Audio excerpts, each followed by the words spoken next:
What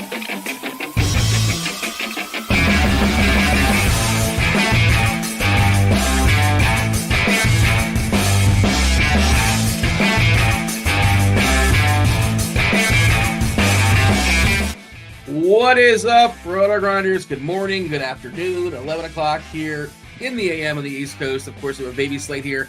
Two different slates. FanDuel slate does start earlier. They insisted.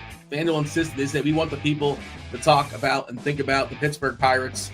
Andrew Heaney taking on Brady Singer. So 12:35, that start is when FanDuel locks. DK is throwing that game out. However, they are including the 12:15 game, 12:10. Seattle and the White Sox. That game not on the FanDuel slate. And then, of course, there's Cleveland playing, and we're just ignoring that one. It's actually Cleveland and Minnesota. They're in the player pool, at least on DK. But and if you're on DraftKings, they make it pretty clear: do not draft anybody from that game. So cross that one off the list. So both DraftKings and FanDuel have a 5-game slate. FanDuel including the first game of the day, and DK including the 12:10 game. Myself and Stevie here for the next hour and change. We hand it off to Derek Carty, Erik Beimfohr, Chief Mineralogist Kevin Roth comes in as well. Do have his weather report. I'll go ahead and drop it in chat for the people. What's up, people? Good morning. Hit that like button. Do subscribe. Turn on those notifications. Do all those things. Hit all those buttons. Help us keep those lights on. TJ is in the producer's chair. I did not discuss. Is Spidey up this early? Will we get Spidey bumps? Please feel free to confirm. There it is. Right there on cue. Riley Green. What is the streak, TJ? How many games in a row or how many shows in a row have we hit at least one Spidey bomb?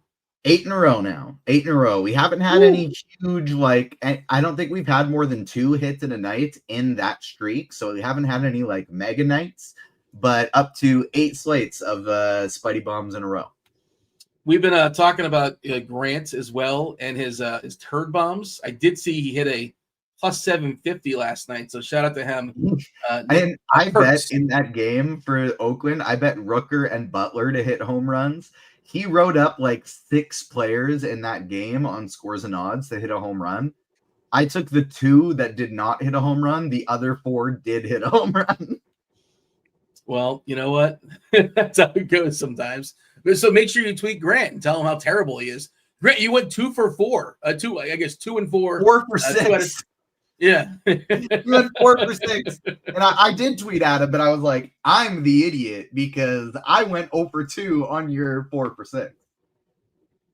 Stevie, good morning. You are in your, I don't know if this is intentional or not, but you are in your morning grind account in the YouTube. I guess that's your main account, I suppose, but there you go. What's up, Stevie? How are things? Happy Wednesday. Yeah, it's Wednesday, and we got some day baseball, and that's some night baseball, little split slate action, and just kind of chilling. This slate was like a one lineup slate for me. I didn't need to build more than one lineup to get what I wanted on the slate, so yeah, just single entry building and ready to talk some baseball. So typically on Wednesday we don't have any gimmicks or any giveaway, but I decided to have a little bit of fun. And also, Stevie, it's we have a 5-game slate. We're here for an hour plus. Let's give away some RG Premium and kind of have a little bit of fun here on a Wednesday. I know it's not Fleet Thursday. You're a big fan of Fleet Thursday. We talk about it all the time. You can't wait for tomorrow. But we do have a Fleet Wednesday. We have a Fleet Wednesday. I think TJ got that. I assume TJ got that. He didn't really confirm, but I assume we're going to be dropping those clues as the show progresses. We'll drop that first clue for Fleet Wednesday. Fleet Wednesday. I know it doesn't really work with the scheme, but I couldn't think of an athlete version with the W. But nonetheless, here we are. The first clue for Athlete Wednesday. We got some tiers to talk about later on as well. But the first clue. And what is Fleet Wednesday? If you like Fleet Thursday, you're going to love Fleet Wednesday. Just jump in the Discord, RotoGrinders.com/Discord live stream chat channel, and be the first person to tell me what athlete I am talking about. There'll be 5 individual clues dropping every 5, 10, 15 minutes, depending on, and 1 guess per clue drop in the live stream chat channel. And just tell me, be the first person to tell me what athlete I am talking about. And Stone is the very first clue. All right, get in the Discord and tell me who I'm talking about. I can see it's fun. probable. What? Say it again, Stevie? I said I want to have some fun. First person in YouTube chat to guess my all-time favorite race car driver gets a free 3-day pass for the Coke 600 weekend this weekend. Dick Trickle. No, it's not. Is he on the Family Feud board? Is he top 5? Huh? No. Did he ever win a race? I know that was like a running joke with like Dan Patrick back in the day. I want to say, did he ever actually win? He was always like dead last, right? And his name was like no, he wasn't like he wasn't always dead last. I'm trying to pay attention to chat, but Ricky Bobby's a good answer there from Steve. Yeah, I like that. He never won a Cup Series race. He did have 36 top 10s in the Cup Series, though. Well, you can just Google that. Wait, some Xfinity wins. You know what he's famous for, right? What, you're talking about the Dick Trickle? Yeah. Just keep going. All right. Some names are being dropped. I've heard of most of these names. Bubba Wallace. Oh, you know, no one's got it yet. What's Tony? Do you know what Tim Richmond is famous for in NASCAR? I don't think so. No. Who's Tim Richmond? He's a NASCAR driver. He's an older NASCAR driver. I don't know. Do you want to tell me, or you're going to make me Google? What is he famous? Is there one look thing? Up the 1986 or 1987 the poster. There's a poster that they did at the beginning of the year every year, and like he's famous in that photo for having his Johnson out of his racing suit. I was not aware of this. Yeah, there you go. Do I want this in my Google history? Is the question. All right. Fair Nobody's got it in chat yet. People like the guesses, some good guesses. Okay, so can I complete my guess? I don't want to ruin the game, but my guess was Tony Stewart. Stewart's one of my favorites. Not my favorite, but one of my favorites. I always like Tony. Somebody had Mark Martin in there. That's another one of my favorites.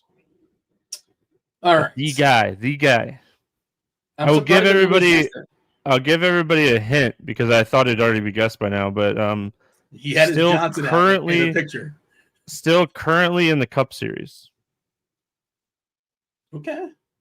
Yeah, there you go. All right. Somebody's going to be getting it soon enough, I imagine, there in the YouTube. All right. And I've not jumped in the live stream chat channel just yet, but I presume nobody's got it just yet because it's only one clue, but you never know. Maybe. Let's see. Jimmy Johnson was guessed. Now, not much if they're guessing for the fleet or for your favorite race car driver. It's not Caitlin Clark either. But again, RotoGrinders.com/Discord live stream chat channel. One guess per clue drop. It is Stone. All right. So 5 games. Stone Cold Steve Austin.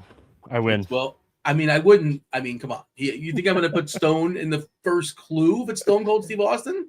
I would do something that's like 3 steps away from Stone Cold. I feel like you'd have to save a Stone Cold Steve Austin for like a blender show anyway. Like if you were going to do that. Yes, for sure. Blender likes his wrestling, so yes, that is a good idea. I try to cater to who I'm with. Although I wouldn't necessarily say that's what I'm doing today. Spoiler: it's not a race car driver. it's not a race car driver. Today's athletes, and are those athletes? Oh, Dean, don't. Yeah. I mean, I drive too. Yeah, but you don't drive 190 in a 120 degree car going 2 inches from somebody. Like, oh, it's impressive. It's very impressive. The next time you're in the Daytona area, you got to come by the house and I'm put you on the sim and see how well you can drive on a race car sim. What do you mean? You got a simulator that you can pretend at your house? Yeah. This is the thing you have? Yeah. What? Yeah, I have an iRacing rig. I don't know what that is, but I'm curious. Yeah, I'm interested. If I'm ever in town, I'm stopping by. I'll give you a heads up. You know, I'm not just gonna just jump in out of nowhere. That would be rude. All right. Again, 5-gamer FanDuel, 5-gamer DK, FanDuel including Cincinnati and Pittsburgh, DK including the Seattle and Chicago game. Weather-wise, it's hot in Tampa. I'm in Florida. You're in Florida, Stevie. It was 98 yesterday in the car, I believe. Oh my God. It's pretty scalding out there. We don't really have Weather Edge data for Tampa because it's a brand new ballpark, at least for major league purposes. So, but understand it's going to be hot there. However, the best pitcher by far, not even a conversation. The best pitcher on the slate is throwing baseballs there, and it's kind of hard to get away from him, at least for me. Going to be 50% owned on DK. That would be Hunter Brown. You got to hit it first for the weather to matter. And he's just the best pitcher, and you got to roster two of these guys, and it gets ugly really fast. So I think it's an interesting thought process to play some Tampa. How many lineups do you get to Tampa? How many lineups do you make until you finally say, screw it, I'm taking Tampa? You start making one lineup. I'm going to feel really confident in saying you're not playing Tampa. You're probably playing Hunter Brown. Is that a fair assessment? Yeah. So I think like if you're 20-inch or max, I think that's where you would potentially get some Tampa exposure. Because you're probably in a 20-inch or max on DraftKings anyway. You're probably playing 60, if not more, % of Hunter Brown. So you could build a couple hedge stacks in a 20-inch or max.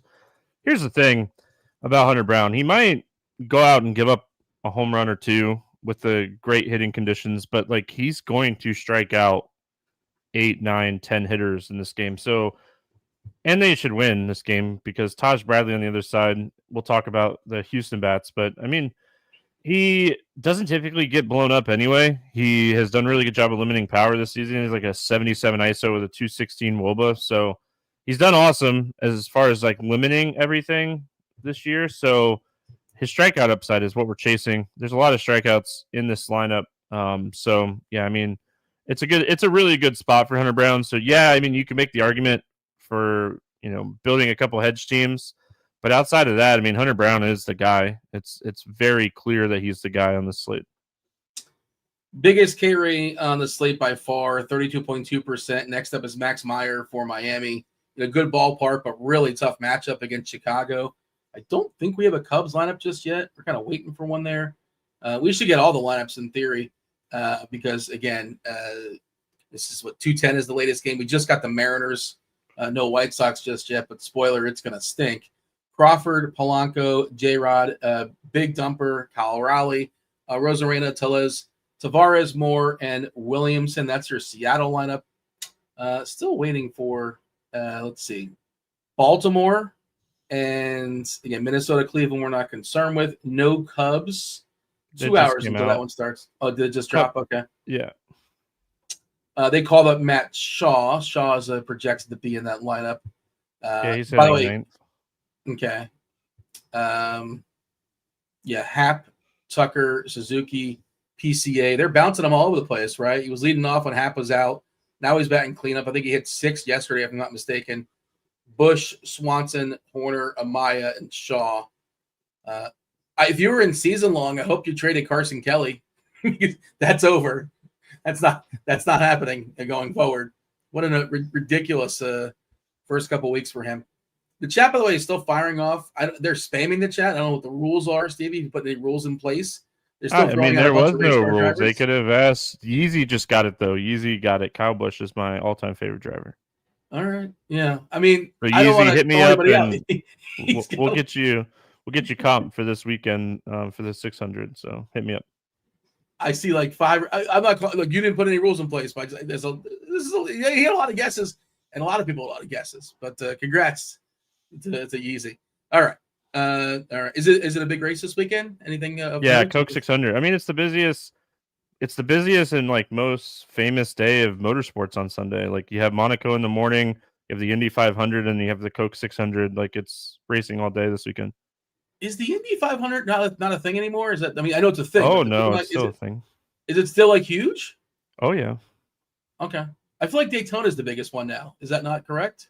Well, they're different series. Like Indy is huge for IndyCar fans. Daytona is huge for stock car fans, and I don't even know what the most popular F1. Monaco is probably one of the most popular F1 races. The thing that I don't love about Monaco is it's like whoever qualifies first usually wins.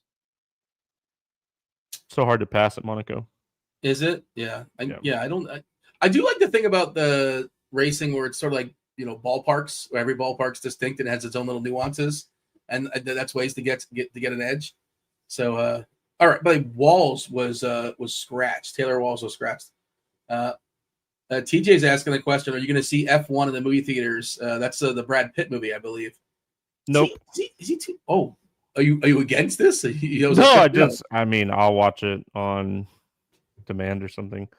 Like, you just don't go to the movie. I'm not a huge F1 person. Like, I'm not. I know I love movies. I'm just not a huge F1 person. Like, I think the last movie. Yeah, I mean, I can't even tell you the last movie that I went and saw. It was a chick flick.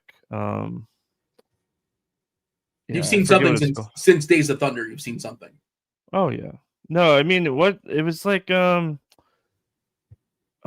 can't think of the name of it. It's one of the like Hunger Games. Is it Hunger Games? The new Hunger Games movie? There's been a bunch of those, but I don't think there's been a new one recently. I could be wrong though. But it's something like along those lines. My wife is probably listening to the show right now and laughing. But what's the most recent like Hunger Games movie?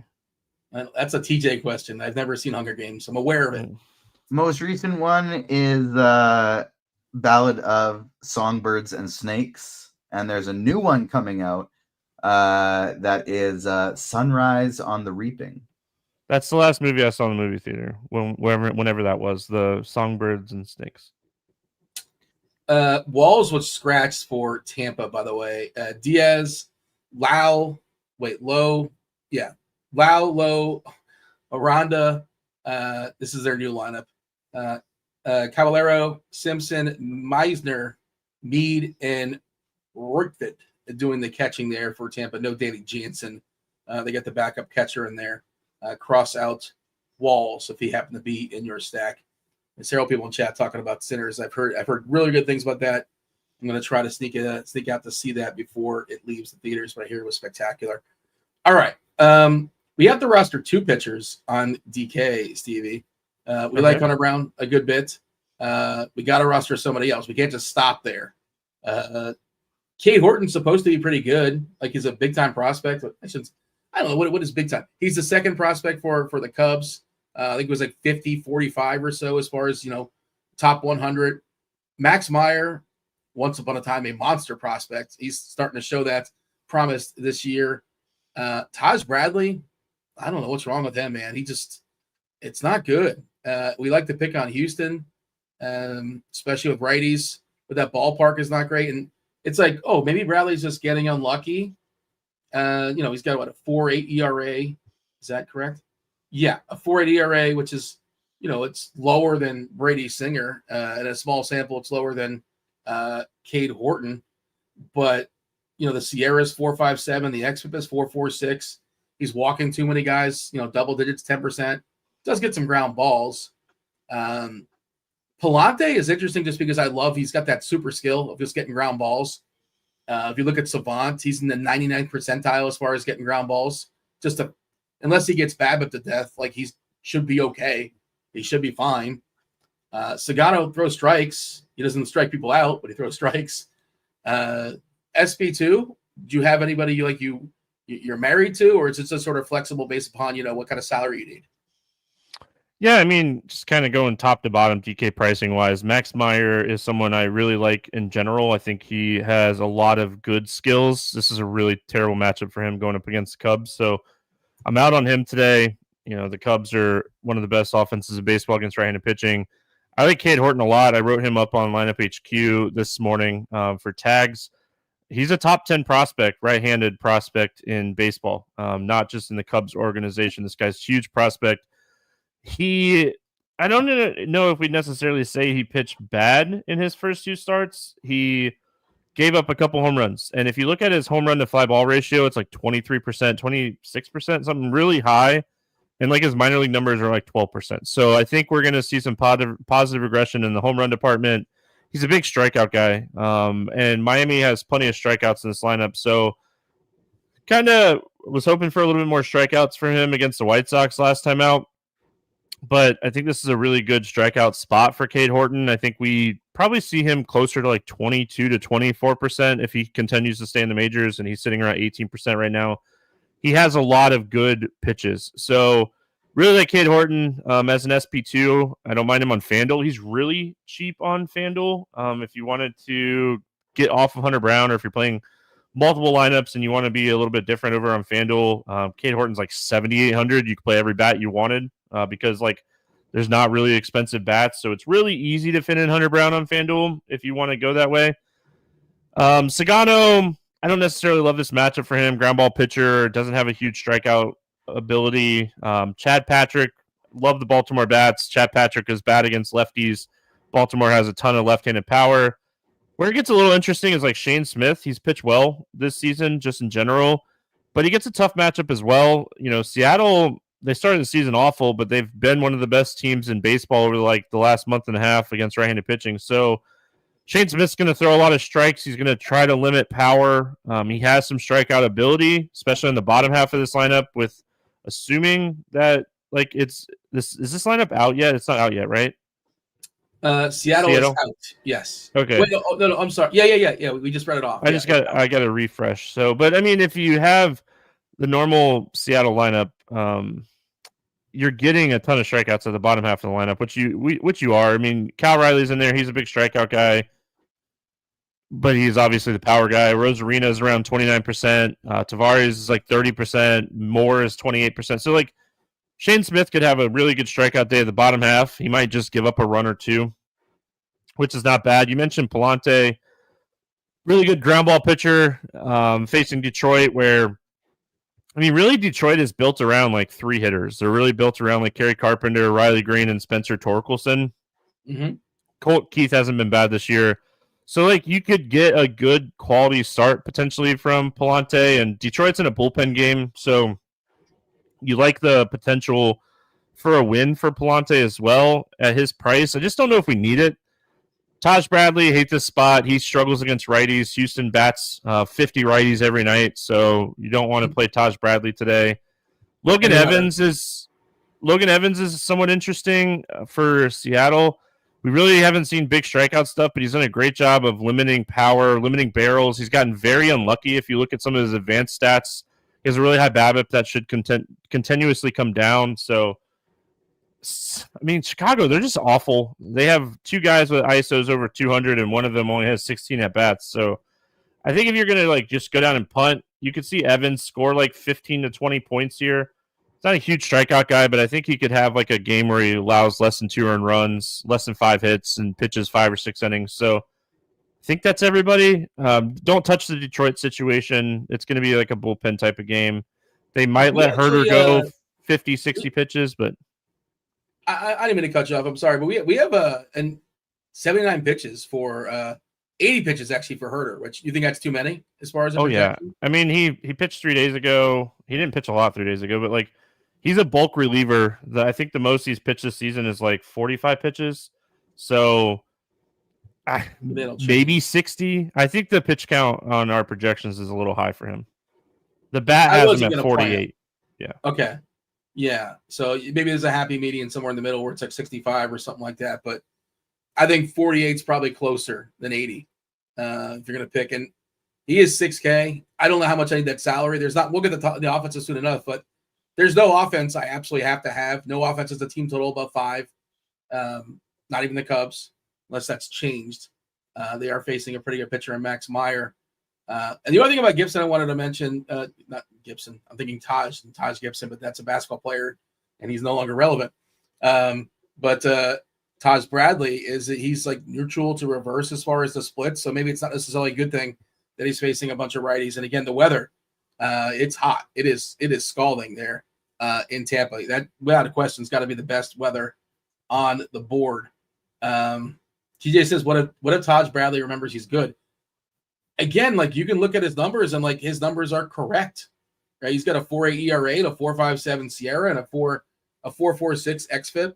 The BABIP is 277. The left on base is 71. There's nothing unlucky about that, you know. The homer, the fly I was ball. Just making a joke. I don't think he's being unlucky. He just like was really good last year, and is just trash this year.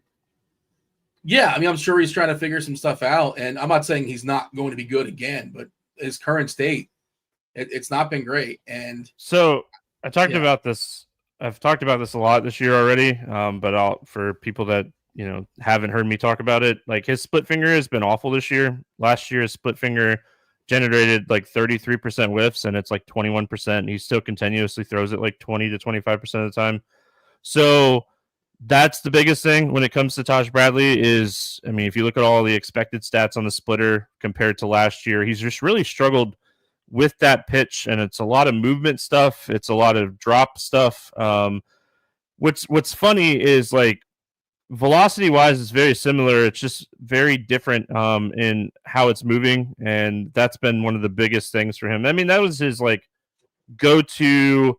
I need a strike. I need a whiff pitch last year. It was like a 26% put away percentage on that pitch last year. And it's like 17%. And his cutter has gone way down as a put away pitch because the splitter hasn't been working. So that is my Taj Bradley thoughts. And like I said, I've talked about it a lot, but the biggest thing for him is split finger. And when you're not getting the splitter working and when your cutter is not working off of the splitter like it has in the past, you start to struggle with right-handed hitters, and that's exactly what's happening for him this year. Yeah, rest of the board we'll summarize in a second. We'll talk about our tiers as well. Do want to drop the second clue for today's Fleet Wednesday. Tell me what athlete I'm talking about in the Discord channel, rotogrinders.com/Discord. The live stream chat channel. Some channels are free. Most channels are free. That is a free channel. You get yourself a week free of RotoGrinders Premium. That's not just baseball content.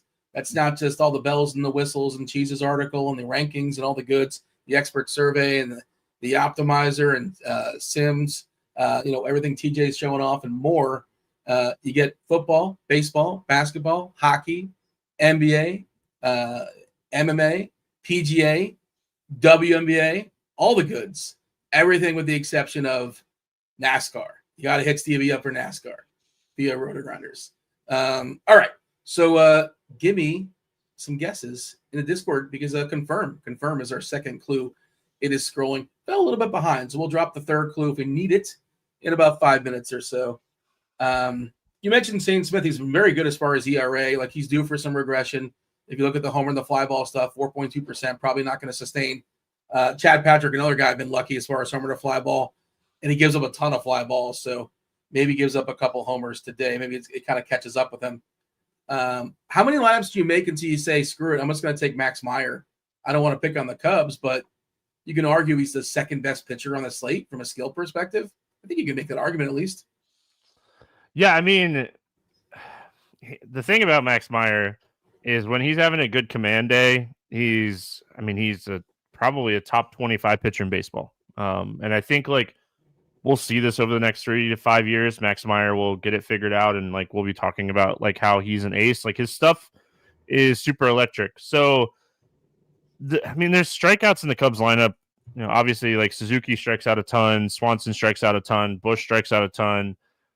Matt Shaw, when he was up earlier this year, was awful. But his minor league numbers a little bit better recently. It's just there's so much power. I don't know. Talent wise, second most talented pitcher on the slate, for sure. So yeah, you could. And again, like you asked me the question, how many lineups? If I was playing like a 20-incher max, I probably would have Max Meyer in my pool. Yeah, because it's a 5-game slate. Like, yeah, don't forget, like it's a 5-game slate. Anything else we should say as far as pitching before we move on and talk about our stacks? We have a lot of mediocre pitching, where projections are very close from like bottom to the mid tier outside of like Hunter Brown. So like, don't be afraid to take some shots if you're playing a lot of lineups today. Personally, I have Brown as my SP1 and Horton as my SP2. Those are my two favorite pitchers on the slate.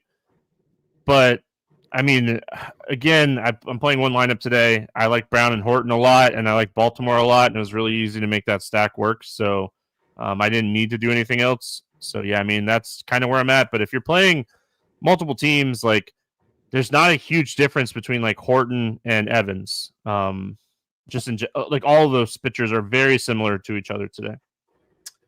Did want to stress the FanDuel game. Singer looks pretty good against his Pittsburgh lineup, which is, it's O'Neal Cruz and then just a bunch of dudes.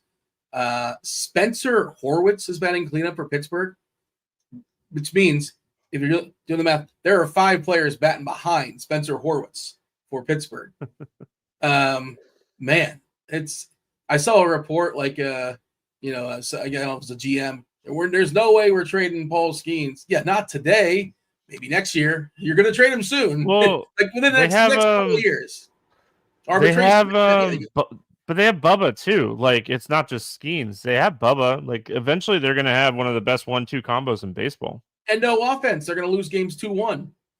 No, I understand. Like, they're going to have to spend some money to like bring in some people, but I mean, Bubba Chandler's stuff is really good too.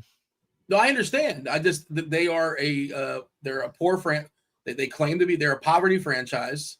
They won't spend any money. They have a window, like you said. You're making the point to actually spend, and they still won't do it. It's just, and Cruz at some point, I don't know. Is he locked up? I'm not sure. Is he going to do the arbitration and get himself like $400 million at some point from one of the bigger markets? But it's just if you're going to own don't own a baseball team if you don't want to field a competent team out there and just get lucky. You know how much O'Neal Cruz makes this year? Probably not a lot. I'm guessing it's not a lot. $3 million. Yeah. He's going to get paid eventually. Stay healthy. It's really interesting how. But he's locked up until 2028. Oh, is he? Oh, okay. Well, what's the deal? What are they? Did they sign him like early, like the 3? He's under team control. Control. He's under control until 2028. Yeah. Yeah, which is a little bit different, but yeah. Next year is his first year of arbitration and like how it could potentially change for him. He's gonna get paid. He's too good not to get paid. Yeah, and so Brian Reynolds is like underperforming like a ton this year. Brian Hayes is toast. Yeah, I mean they brought in some guys like from overseas that haven't performed like they wanted to. So I don't know what their hitting prospects. I just know like Bubba Chandler's like one of the best prospects in all of baseball. I think he's the top pitching prospect, but I know they have a guy recently that's like super young that's supposed to be really good, but he's years away. Connor Griffin, like he's another one of them like top prospects in baseball, but he's like I think he's in single A. Henry Davis was supposed to be that guy, and he's just not that guy. But he was supposed to be. Once upon a time, he was a top 10 hitting prospect in baseball, and it's not. I mean, I don't know. I don't want to say it's over. I think he's still fairly young, but it might not be happening. Maybe he's one of those quad A guys. He's 25. I'm not saying it's over just yet, but so Singer I think is in play on FanDuel. Is just kind of what I was getting at. But the problem with FanDuel, like realistically, really quick, not to like cut you off, but like the problem with FanDuel today is like Hunter Brown's 11K, and we don't have any hitters to pay up for. Like if you're going to stack the Cubs, then you're potentially going to go down at pitcher. But like if you're not stacking the Cubs against Meyer, like it's so incredibly easy to play Brown and whatever you want on FanDuel. So FanDuel, it's just like I'm going to let other people make mistakes. I'm just going to play Hunter Brown and let other people make mistakes and not play the Cubs. I mean, so I think that's the biggest thing. If you're playing the Cubs, it's really hard to fit Brown. But if you're not playing the Cubs, it's really easy to fit Brown on FanDuel. It's a fair point. All right. Third clue. I promised it. Third clue for Fleet Wednesday. First two are Stone and Confirm. Get in the Discord channel. It's not Andre Agassi or Josh Allen or Allen Iverson or Brian Bosworth. That's a name. The third clue is admission. So Stone, Confirm, admission. Tell me what athlete I am talking about. Get in there. Get in the Discord channel. Get yourself a week free of RotoGrinders Premium for the first person to guess it. No MMEing, just one guess per clue drop. All right. Today's tiers. I didn't tell you this one, Stevie. I sent it to TJ. But maybe you have some thoughts, see what comes to your brain. The chat can participate as well as you're hitting that like button, as you're subscribing. By the way, Spidey and TJ have confirmed. They promised once we get to 50 likes. I don't know if we're there just yet. 50 likes, 2 Spidey bombs. It's a 2 for the price of 1, although it costs you nothing. So it's 2 for the price of 0 as far as Spidey bombs today. It costs you a like button tap, which, again, what else are you doing with your hands at this point? Hit that like button, subscribe, get yourself some Spidey bombs. Once we hit 50, we'll give you 2 of them. And they've been on fire 8 days in a row. Is it like a no-hitter? We can't talk about it? We've already talked about it. So now it's a jinx, I suppose. I talked about it before yesterday, and then Riley Green hit one, so I'm feeling pretty good about being able to. We'll knock on wood, but I'm feeling pretty good about it. So today's tiers category, before we officially reveal the board, Stevie, today's category is athletes that you know by letters, just letters only. As I'm trying to think how to explain that.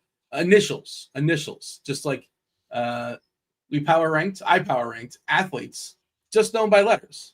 If your number one is not MJ, this list is messed up. He was in others receiving votes, but yes, you understand the concept. Yeah, but if he's not number one, I'm not participating because that's just not. Well, I mean, I'm not a fan. You can be a fan or not, but it's by far the most like. It's not even close. I didn't put him in the one. I didn't put him in the 2 hole because that would be insulting. So I just ignored him altogether. To be fair, and I was inspired when I was watching. I was watching OKC. I was watching the Thunder. So you can imagine who was in the 1 hole when I was watching OKC, and that's what inspired the list. But yeah, we have. Oh my God, this list is going to be atrocious. You know, normally you're in the bullpen or you're like in the chat, and you're knocking my list, and which is fine. I appreciate opinions; they're all welcome.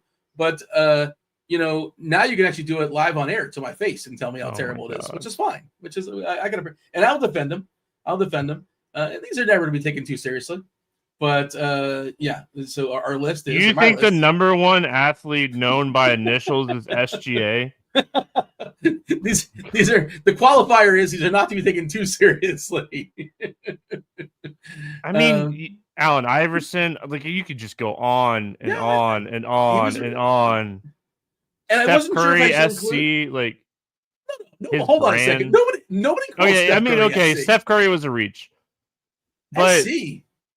Like his brand is SC. AI, I think, would be like Allen Iverson, probably. Well, I mean, how come you're not outraged that LBJ is not number one? He should be number one. If anybody should not be SBA, I mean, LBJ should be number one. Nobody calls him LBJ, though. They call him LeBron or Braun. Yeah, well, more people call him LBJ than they call Steph SC. Let's agree on that. TJ, have you ever heard SC before 3 minutes ago? See, like I like the TO1. It's not a nickname. I understand what CB's saying, though. It's not a nickname. It's his brand. Like, it's on every single one of his shoes. Like, it's a logo more than a. You miss so many obvious ones. Like OBJ is one that you miss. Oh my God! But that's what everybody called him. Like, I didn't miss them. You can only have 5, Stevie. I know there's more than 5, but you can only rank so many. But KCP is on your list. Well, because he's the worst one. No, you have OJ as the worst one. Yeah. Oh, yeah. He stole some things.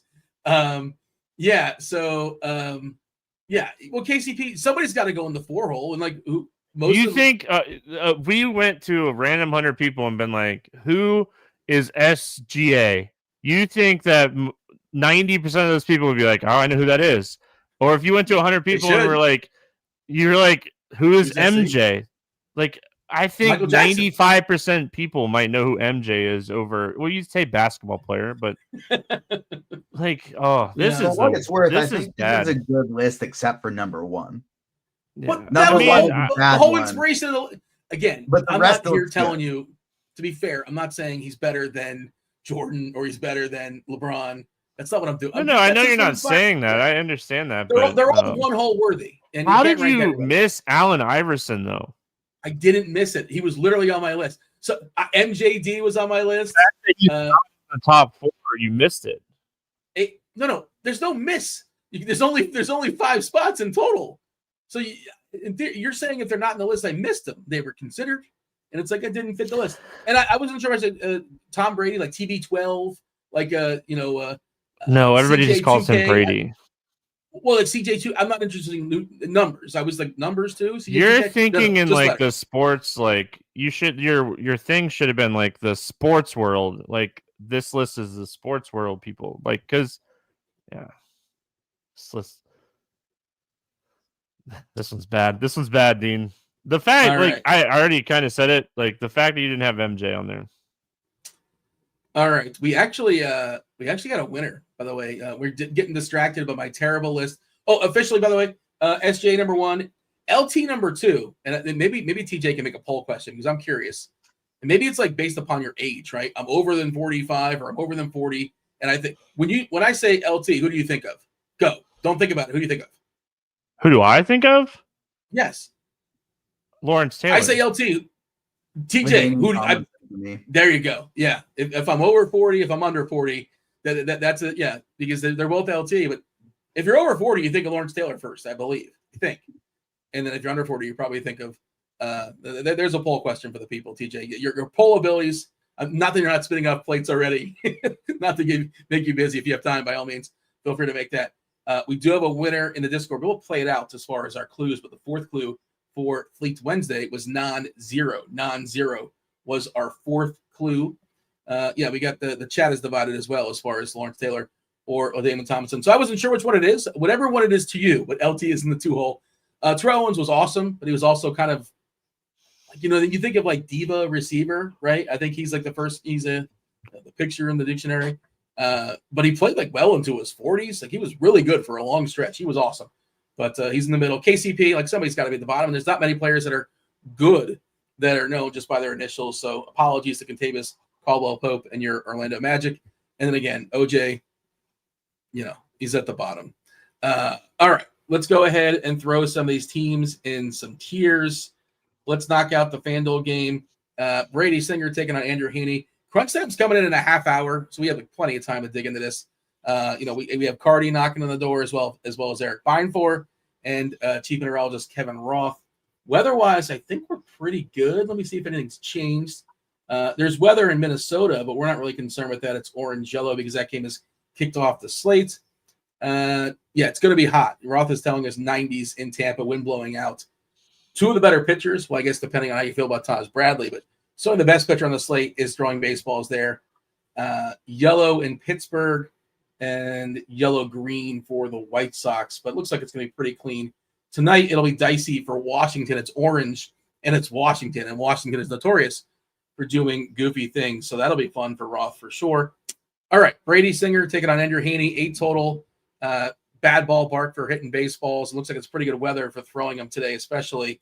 Where do we have the Reds and the Pirates on the board? Yeah, I mean, the Pirates, they're down in OJ. This lineup's awful. You don't have to think about it. I mean, you could play O'Neal Cruz. You should play some O'Neal Cruz for sure. He's a great hitter on a really bad lineup.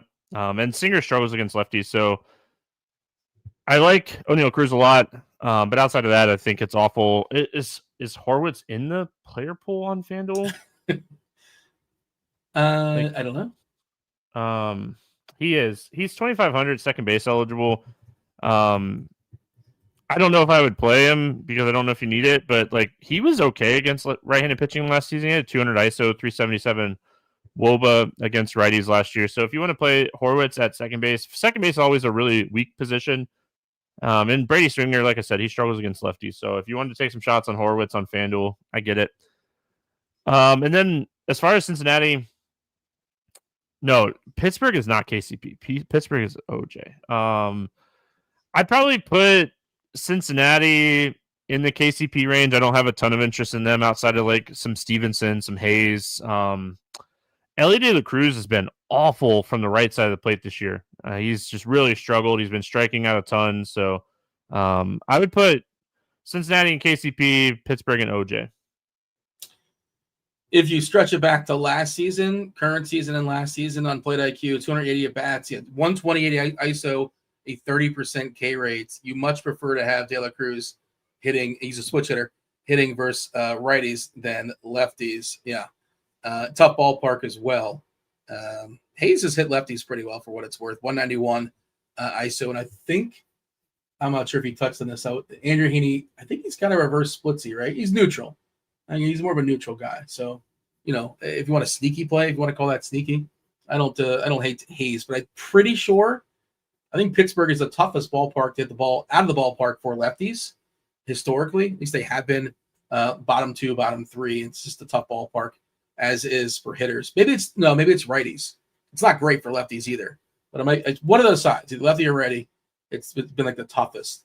Chicago, Miami, speaking of difficult hit home runs, tough ballpark here. Marlins Park, Max Meyer, Cade Horton. We talked about him having a pretty big prospect status. This Marlins lineup is not spectacular. They've had a few players here and there. Is this a Matt Mervis revenge game? He was a Cub, right? I'm pretty sure he was a Cub. Very vengeful, very angry. He's no longer on Chicago. We mentioned Matt Shaw's in here as a cheapie as well. We like the pedigree of Max Meyer. We hate the ballpark. We talk about PCA bouncing around. He's in the 4-hole today. Hap is back and leading off. Chicago put a hurting. Was that yesterday with Miami? Like 14 runs or so? I think that was yesterday. All days kind of meld together. Where do we have the Cubs and the Marlins?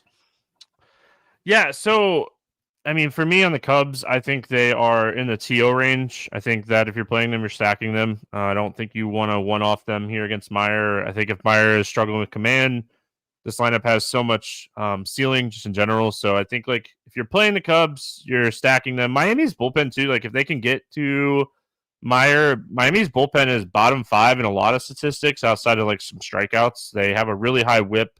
They give up a bunch of home runs, which is crazy because they play in Miami. So I think like if you're playing the Cubs, you're stacking them. So they're in the TO range. I'd put Miami in the KCP range.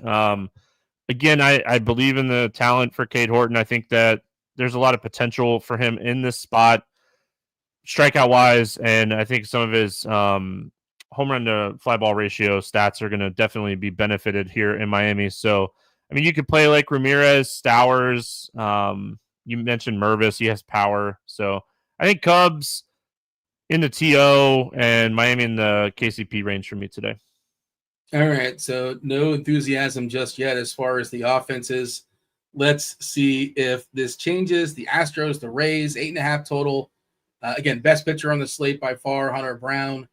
Probably a Cy Young contender right now, like top 2, top 3. I've not looked at the odds just yet, but what he's been doing so far this season has been pretty spectacular. 1.43 ERA, 32% Ks. I say ERA because that's what the voters care about, right? What's his one-loss record? I don't know what that is. Do you ever look at anybody's one-loss record? I never do. Nope. Yeah. I look at like standings and stuff when we get closer to the playoffs because like who's playing for something always matters for me towards the end of the year. But nope. Don't look at standings at all this time of the year.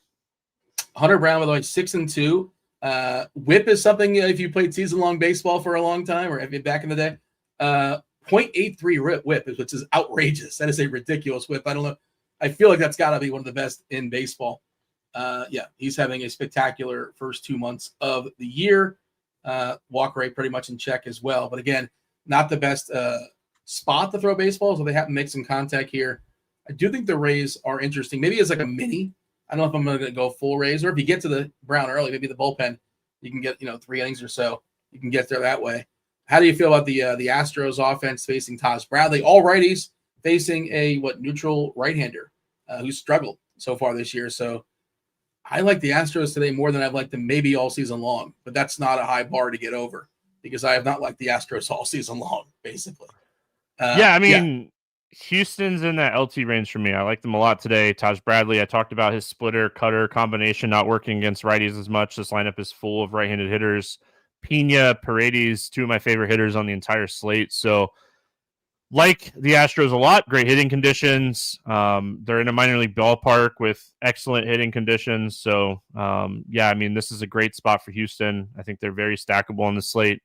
On the Tampa side, I don't know if I'd necessarily put them all the way down to OJ just because there is a little bit of hedging, but they're not a good stack. This is a terrible spot for them. Hunter Brown is awesome.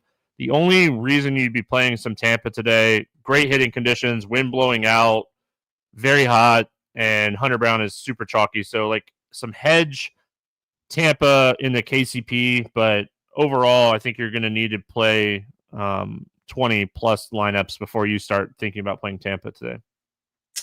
Do want to shout out It's Me, Mallory, for getting today's Fleet Wednesday correct. We will drop the last clue just for fun. If you haven't quite peeked the Discord, you don't know the answer. Stone, confirm, admission, non-zero, and blackjack was the 5th clue for today's Fleet Wednesday. All right, let's move on. We have more offenses to talk about. Still no offenses at the top. I don't know if we're going to have any in SGA, to be quite honest. Maybe if it was MJ, you'd be more likely to throw him in there, but none of these offenses have an SGA offense, don't worry. Really? Okay. Yep. Interesting. Okay. Yeah, I have a guess as far as who it is. By the way, TJ loves himself some Detroit, and it's interesting. He's got Green and Carpenter. What's the number, right? They're both over 6-1 here as far as the odds.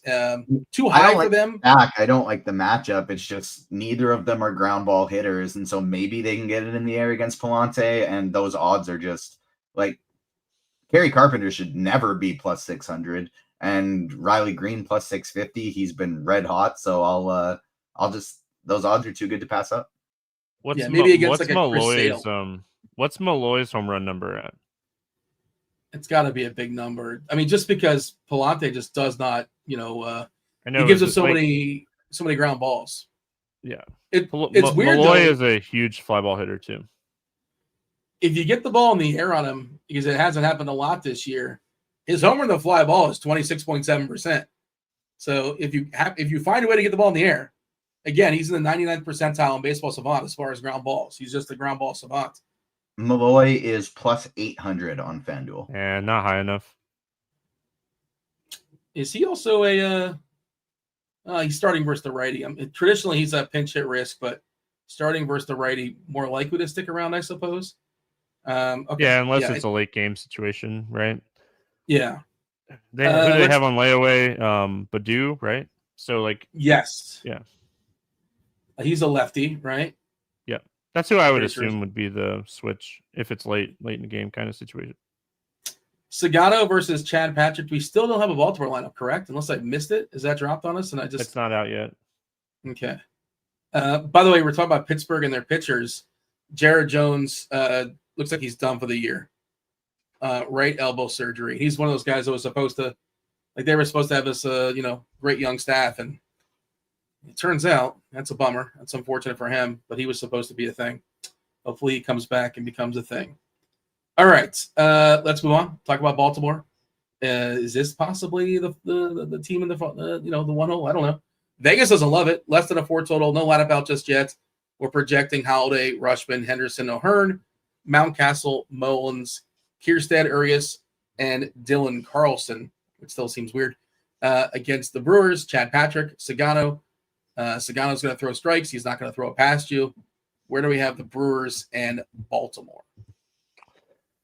Yeah, I love Baltimore. They're my favorite stack. They're the SGA stack for me today. I'm going to be way overweight on them. Chad Patrick's advanced stats just look terrible. A lot of hard contact, a lot of fly balls, really low strikeout rate. Getting very lucky in a lot of departments against lefties. This lineup just has so much power. Assuming the Holiday hits leadoff again, he's in a great spot. Henderson, O'Hearn, Mullins. The only one that I'm somewhat potentially a little concerned about here is Rutschman, but they do tend to DH him from time to time. So with it being a day game after a night game, I like this spot for him as well if he's in the lineup. But they're too cheap today. On DraftKings and FanDuel, it makes everything work. I think this is a really good spot just to load up on Baltimore. Hope that Chad Patrick doesn't get lucky. You get the bad end of the bullpen in this game potentially. And I mean, all the signs point to this being a spot because Milwaukee's bullpen hasn't been awesome this year. They have given up a lot of home runs as well. They've struggled with walks from time to time. Their whip is 1.33, which is kind of high. I think league average for the bullpen whip is 122. I could be a little low. I haven't checked in a week or so. So I like Baltimore a lot. And then on the Milwaukee side, I mean, Sagano is a ground ball pitcher. They don't have a lot of fly ball hitters. I mean, Hoskins is more of a fly ball hitter. You could potentially do that. Not a stack that I would love, but I mean, Sagano is not going to go out there and blow the ball by anybody. Yelich is really cheap on FanDuel and DK. Also hate the lefty or the ground ball for Yelich. But he's so cheap. He's $3K on FanDuel and he's 4,100 on DK. So I think I might take some shots on Yelich today just because of how good he is and how not great Sagano is. But I think I'll put Milwaukee in the TO range. Mini stacks range, you could definitely mini stack them. I think Milwaukee has a little bit of upside where I think a lot of the teams today are just kind of mediocre. I like this spot. that if you wanted to mini stack this team, this total seems low. I might go bet the over in this game. Do you remember that year? I'm pulling it up now. I got it on the fly. 2019, when Yelich, like, he hit so few balls in the air, but anything in the air went over the fence. In 2019, he led the league, according to Fangraphs, with a 32.8% homer to fly ball rate. Pretty amazing. Is that Yelich? Yeah.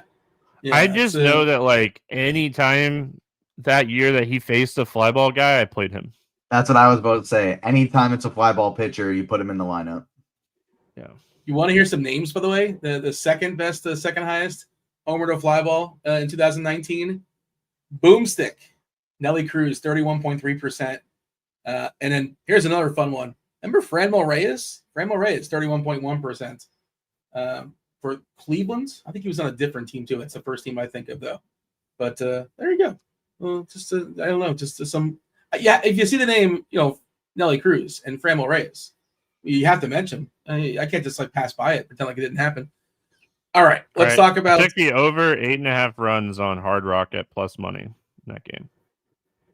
Over 8.5 for Baltimore, Milwaukee. Yep. Okay. It was 8. I guess it's moved up as the days progressed. Listen, we're in the Hard Rock state where we don't have options, so we take what we can get. Yeah, we got the monopoly here. Sugano versus Chad Patrick. You just mentioned. I hit refresh, and the game changed the position, so I have to adjust my eyes. Detroit taking on St. Louis.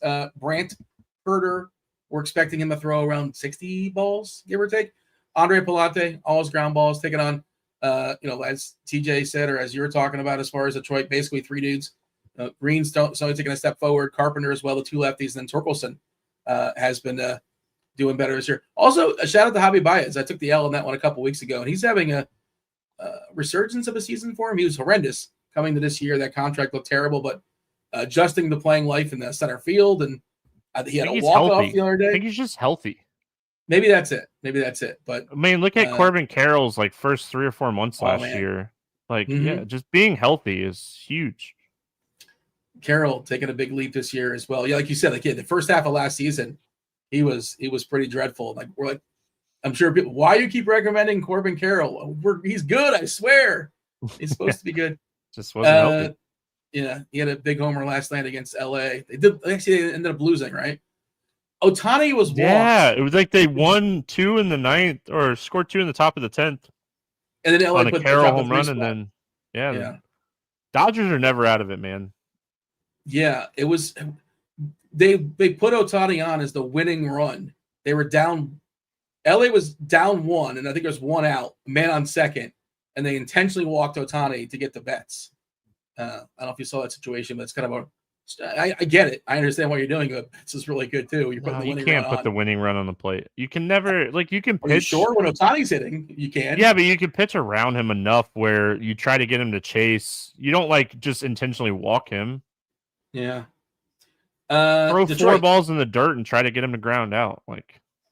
I guess, yeah. But that's better than walking him. Well, sometimes you just miss your spot. I get what you're saying. I understand what you're saying, but yeah. And I hated really intentionally walking people with a passion. So the famous one was Bonds, right? They intentionally walked Bonds. The opponent was down up 2. Yeah, but Bonds didn't have the lineup protection that the Ohtani has. Jeff Kent, Buck Showalter was the manager who intentionally walked Bonds with the bases loaded. Buster Posey. Buster Posey? No. Posey and Bonds never played together. I meant no. Jeff Kent.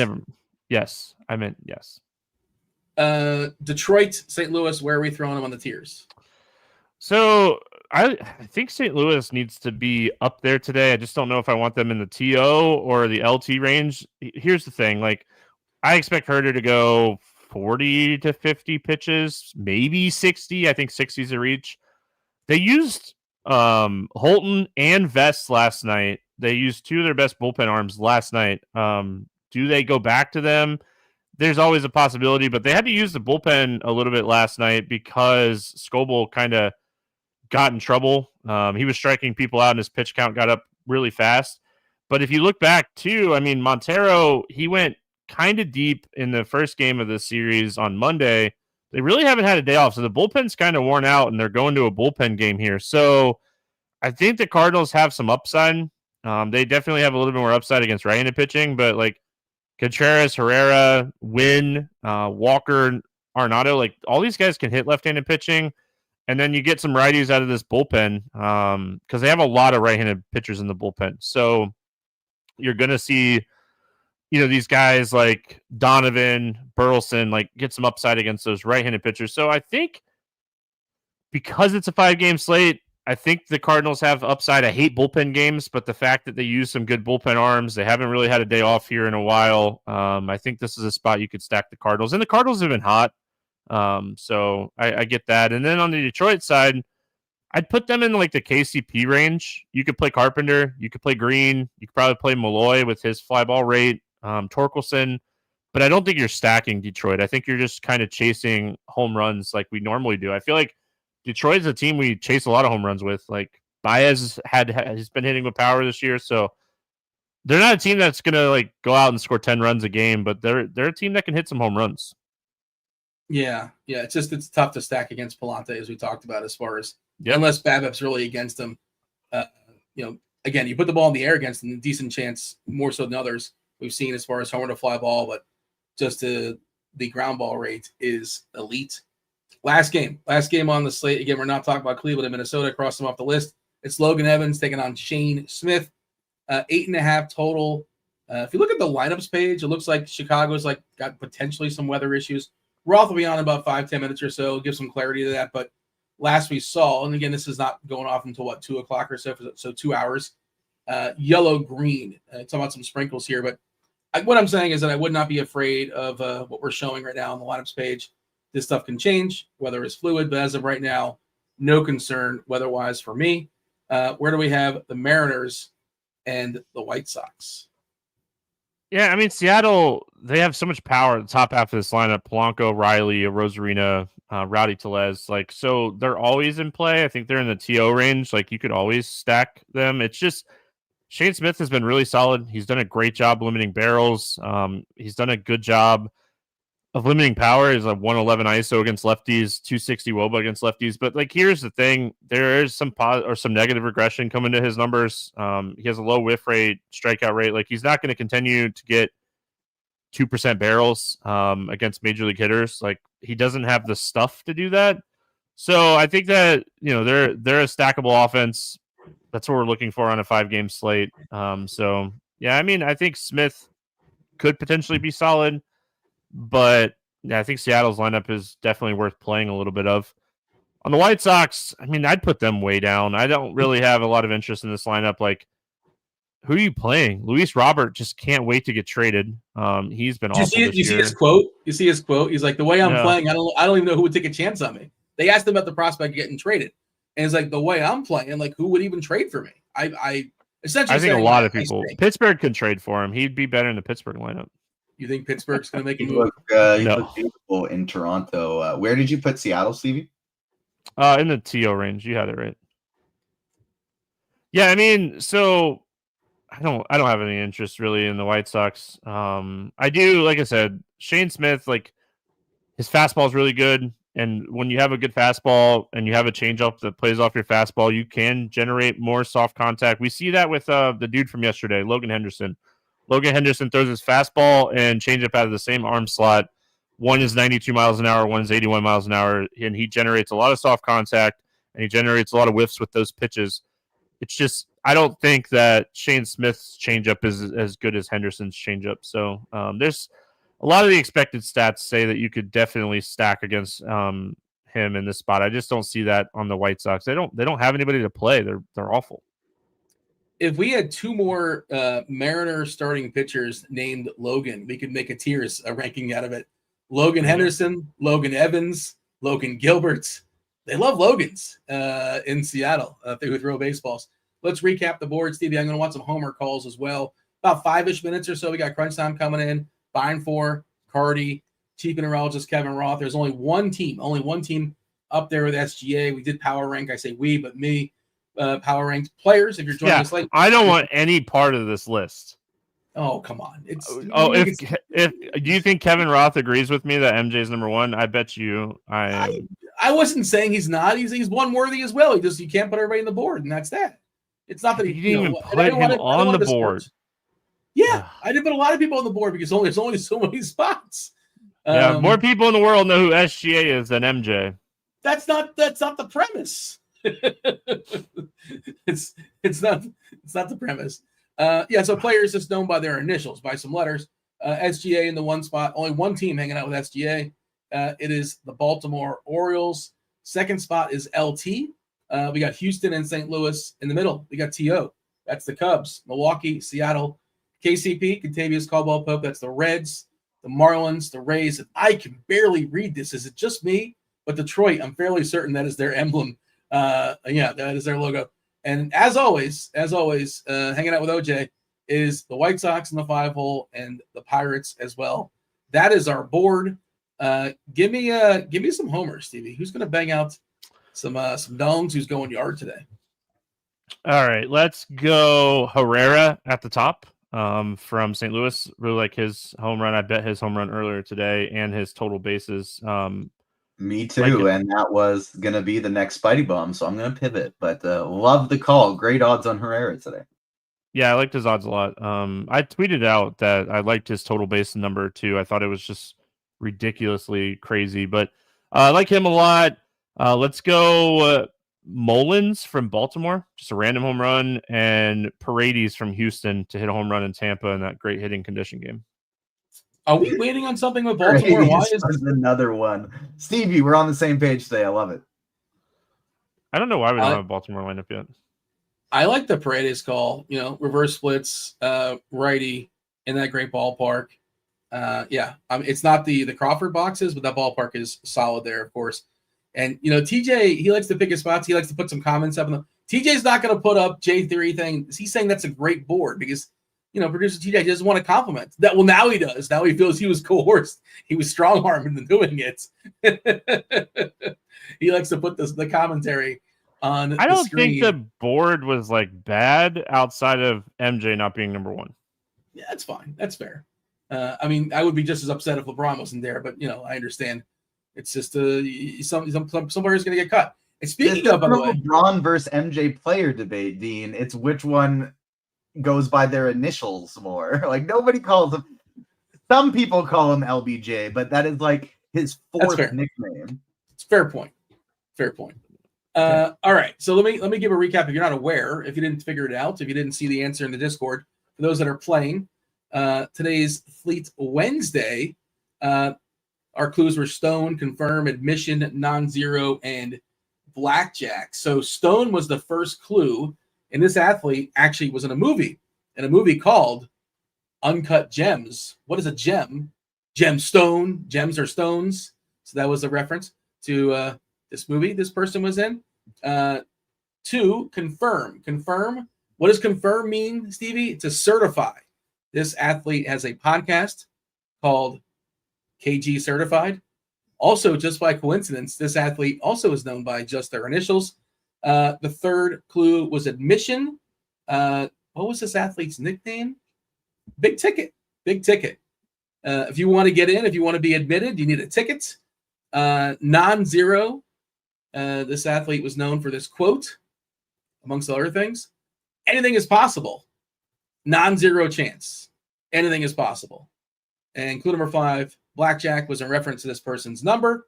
Mostly, I think it was just Minnesota. I think they were 5 in Boston. But Stevie, you know it. You've been paying attention. Kevin Garnett. There you go. Kevin Garnett, the big. You know that quote turned 17 years old this year. Really?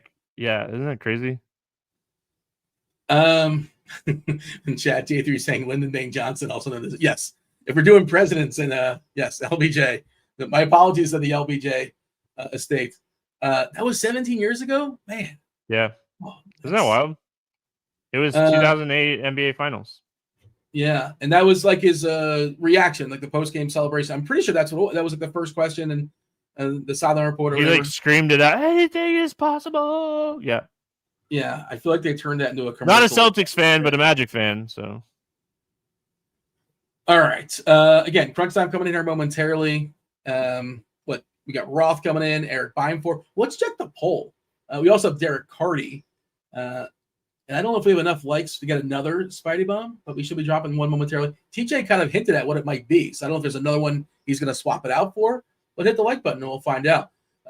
Surprisingly, somewhat surprisingly, 76% of those that answered the poll, when you hear LT, who do you think of? 76% said Lawrence Taylor. So there you go. I was right again. I think that makes sense with if we were to poll our chat that 75% would probably be over 40 plus. Well, there you go. That was my theory. I think if you're over I just 40, think if we polled our chat, if we polled our chat, who agrees with Stevie more than Dean, it would be like 95%. So it's okay. In favor of me, you're saying? Oh yeah, no. Wait, and what? Just in general, or in one thing specific you're talking about? Just in general. Yeah, just in general. Well, I mean, I don't want to embarrass. There's no reason to shame anybody, so we probably shouldn't run that poll. Yeah, no 10% here, right, Dean? I don't want to hurt any egos. Old school 10%. I keep jumping on like X to see if we're gonna get a Baltimore lineup. Yeah, I don't know why it's not out yet. That's weird. Yeah, that is very strange. I don't know why we don't have one just yet. Rocket Sauce just says PCA ? Yeah, he's good at baseball for sure. You can roster him. Bat and cleanup today. I don't know if it's like, do we like PCA? I think we like the skill set of Max Meyer. You're playing the Cubs, you're stacking them. Yeah, I mean they probably have like the biggest upside. That Marlins bullpen got beat up yesterday. Remember this team? What did I owed you money for something, right? I lost we a bet.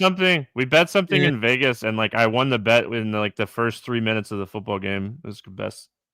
It was something with the Tennessee Titans. I don't remember exactly what it was, but I had an under on somebody, and you said a player is going to have so many yards or whatever, or so many catches, and like the first play of the game, they broke off like an 80-yarder, and I was like, okay, that was a fun. It was Marcus Mariota to somebody. I forget who it was, but yeah, it was Tennessee. Mariota. I'm gonna look it up now. Now I can't remember who it is. It was 2015. Kevin Garnett was right. Anything is possible. You could hit an over on Marcus Mariota. It was like I was on that combo. I made a lot of money that weekend. I forget who it was though. I'm looking it up. I'll know exactly who it is once I get done looking it up. Tennessee Titans, by the way, that weekend with Mariota, they scored like 40 plus points. 42 against Tampa. Remember he was a thing? He had a window. It was Wright. Was it Kendall Wright? That could have been it. Yeah, the receiver. I could see myself betting it under him right for sure. Yeah, he scored a 52-yard touchdown in a minute and 50 seconds into the game. So yeah. We're rating on crunch time. They're coming in here shortly, but Stevie. Yeah, Kendall Wright, 100 yards and 4 catches for a touchdown. That was like my big stand, because when we used to hang out a lot in Vegas, like the night before and stuff, and yeah, it was fun. And I was like, Alexander is asking very kindly, Stevie. Alexander wants a quick 101. Just tuning in now on ARMS for DraftKings. Give me a minute on ARMS today. Yeah, Hunter Brown, my favorite by far. I think he's everybody's favorite. I like Cade Horton a lot. He's a huge prospect with a lot of good stuff. He's getting Miami, and Miami expect his home run to fly ball ratio to come down, especially in this ballpark. Max Meyer, talent-wise, is great. Matchup is terrible against the Cubs. We talked about how there's not really a lot of separation between like Cade Horton and Logan Evans in that whole DraftKings like price range. Like, you can make an argument against any of these guys. So you could definitely play the ownership game. The ownership is really spread out at pitcher today because there's not like a huge difference. So my main combo today, though, is Hunter Brown and Cade Horton. You said you made one lineup. Do you want to kind of tease? Is it like a? I mean, if you watch the show, like it was Cade, Baltimore, Cade and Brown with Baltimore. Yeah. Yeah, assuming your guys are in the lineup. Jackson in Holiday. The lineup, yeah. Holiday's going to be popular leading off, we're presuming, at least. Which is weird because, like, typically lineups are turned in 90 minutes before the first pitch. So, like, we should have already had a Baltimore lineup. So it could be a funky lineup. They got a new manager. Maybe he's trying to figure things out. I don't know if he's not efficient as far as giving out the lineups. What did you think of the manager firing? Is it his fault that they didn't sign anybody who can throw baseballs? Is that his problem? I don't know. Rodriguez is injured again. I hate managers getting fired in the middle of the year. I'll just say that, like, in general.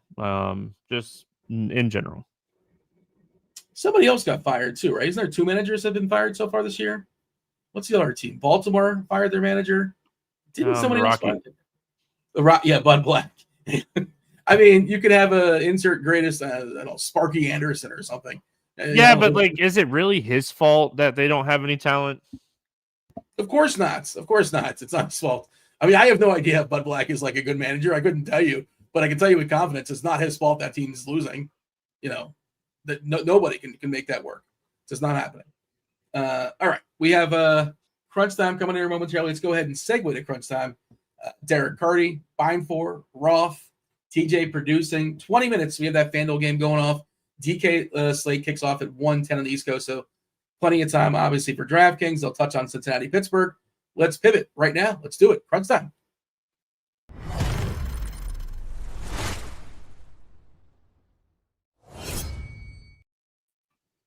All right, Carty and Roth. Don't think about it. Don't think about it. Just tell me this. LT, who do you think of? LT is who? Lawrence Taylor. Carty overthought it. I didn't overthink it. I'm. Who is it? Tomlinson? Are you still debating? No, it's Tomlinson. You can say Tomlinson. Yeah, it's all right. You're legally allowed to say Be among the young ones. I think of both simultaneously because my father is always like, he's a big Giants fan. He's always like, LT is Lawrence Taylor. It's not LaDainian Tomlinson. So it's like all jumbled for me. And Roth is a Giants fan, so maybe that's why he leans. But literally same deal. I was raised a Giants fan from my dad, who's a massive Giants fan, who's like, Lawrence Taylor is the man. He's a terror. So, yeah, I was raised into LT as Lawrence Taylor. Has he apologized making you a Giant? Is it? I mean, at this point, it's I've basically given up. I'm now like half Giants, half Houston, or wherever I currently live is, get some serious fandom now. Yeah, and I guess even if you got the Jets too, I suppose that's not really. No, it wasn't even like that's no good. You need to ask him about the list. Did you see the list, Roth? Oh, he didn't see the list. Oh, I don't the know list. what we're talking I was so tilted by the list today. If you thought of the number one ranking for a sports player that goes by their initials, who would you put? I mean, MJ's probably up there. Sorry, Dean. Yeah, I didn't. He didn't even have him on his list, Roth. He wasn't even on the list. Why do you want to put him at 2? That's insulting. 2's insulting. Yeah, the fact that he's not number 1 is insulting. PCA. Who's at number 1, Dean? He's kind of PCA is a big one now that people love. He didn't make the list, but he's list worthy. Yeah, sure. Can I see the list? Is it too late? I don't know if TJ can throw it up there for the people or not. I already X'd it out. It was SGA number 1. Oh, sure. SGA. LT number 2.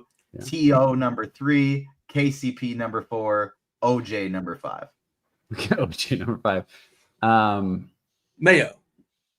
Oh, okay. It's up to your interpretation. Yeah, it's a good list. It's a good list, man. Yeah, I like it. It was a good list outside of it not having MJ as number 1, but yeah, I mean TO huge. Yeah, I mean that's TO is great because he's literally just TO. Nobody calls him Terrell O. He's just TO, so he might even need to be higher. That's a good one.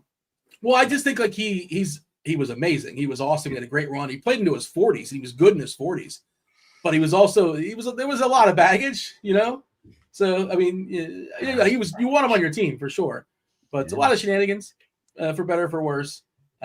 We should have Beimfohr coming here momentarily. Hey, Stevie, I meant to ask, is that an athletics minor league hat? What's going on there on your head? Asheville Tourist. I just like the beer hats. Yeah, I think the beer hats are cool. Yeah, I like the colors. The like, nickname? I don't have Asheville a lot of what? It's the Asheville Tourist. South Atlantic. so League sad. team. Come on. Single A baseball. Single A baseball. Yeah, So I just thought the hat was cool. That. Yeah. Carty, do you know your single A nicknames? Of course I do. Really? I know a lot of them from buying hats. You got the funny? Hagerstown Suns. You got the Delmarva Shorebirds. You've got the Daytona Lexington. Tortugas. How do you know this? This is outrageous. I don't know. I actually they change around so much. I don't always know who's where, but It's I kind like of the, embarrassing, though, real quick, for Asheville to be only known for tourists, so that they name the city the team. Like, that's not a cool mascot at all. It's a weird name. Yeah. Yeah. Yeah, they're like their mascot is actually really cool. Like it's like a ball, like a baseball with like sunglasses on and a hat. Like it's kind of cool. You need The that. ice, are they no longer a thing, Carty? They were a thing at some point, but I think the ice it might be gone. Or they changed cities. The homage to the Simpsons. But it's Houston, right? Asheville is Houston single A team. I'm pretty sure. I'm not sure. Carty knows. I'm sure he does. It's in the bat. I imagine it's in the bat somewhere. But we should step aside and get out of here and make way for crunch time. My understanding is that Beimfohr will be joining momentarily. Otherwise, Derek Carty, you're going to be getting a lot. And maybe TJ. Or TJ. Or TJ is going to get enhanced usage as well. All right, Stevie, it was fun. Hit that Bye, like everyone. button. See you, Roth. See you, Derek. Later, guys. Good seeing you. Hey, welcome Hi, to it, Dean. ladies and gents. You know the drill. It's crunch time. Two of the sharpest minds in the biz hanging out with us here. TJ, double duty, producing last show, producing this show, filling in on this show. I love it. Boys, before we get into the content, I have to read JB Yankee's comment. He says, I am trying Indian food for the first time ever right now. Hopefully this is good. This is fascinating. I want to know your thoughts. So please, JB Yankees, keep us informed, like order by order as you try these various things. I want to know the reviews here. A nice butter chicken with some coconut rice and some fresh garlic naan. That's one of my favorite meals right there. Oh, that's pretty good. I generally, Indian food is very low on my go-to orders, but that, it's not bad by any means. Derek Carty, I want a couple things. First, I want your thoughts on Indian food. Second, I want your thoughts on the slate and pitchers in general. Talk to me about and do you eat with your hands? You can't use utensils if you're eating Indian food. You eat with your hands. yeah, I like Indian food. I've only had like good Indian food once or twice. Like there's not really a good Indian place around me, at least that I'm aware of. I kind of wish there was, but yeah, I like Indian food.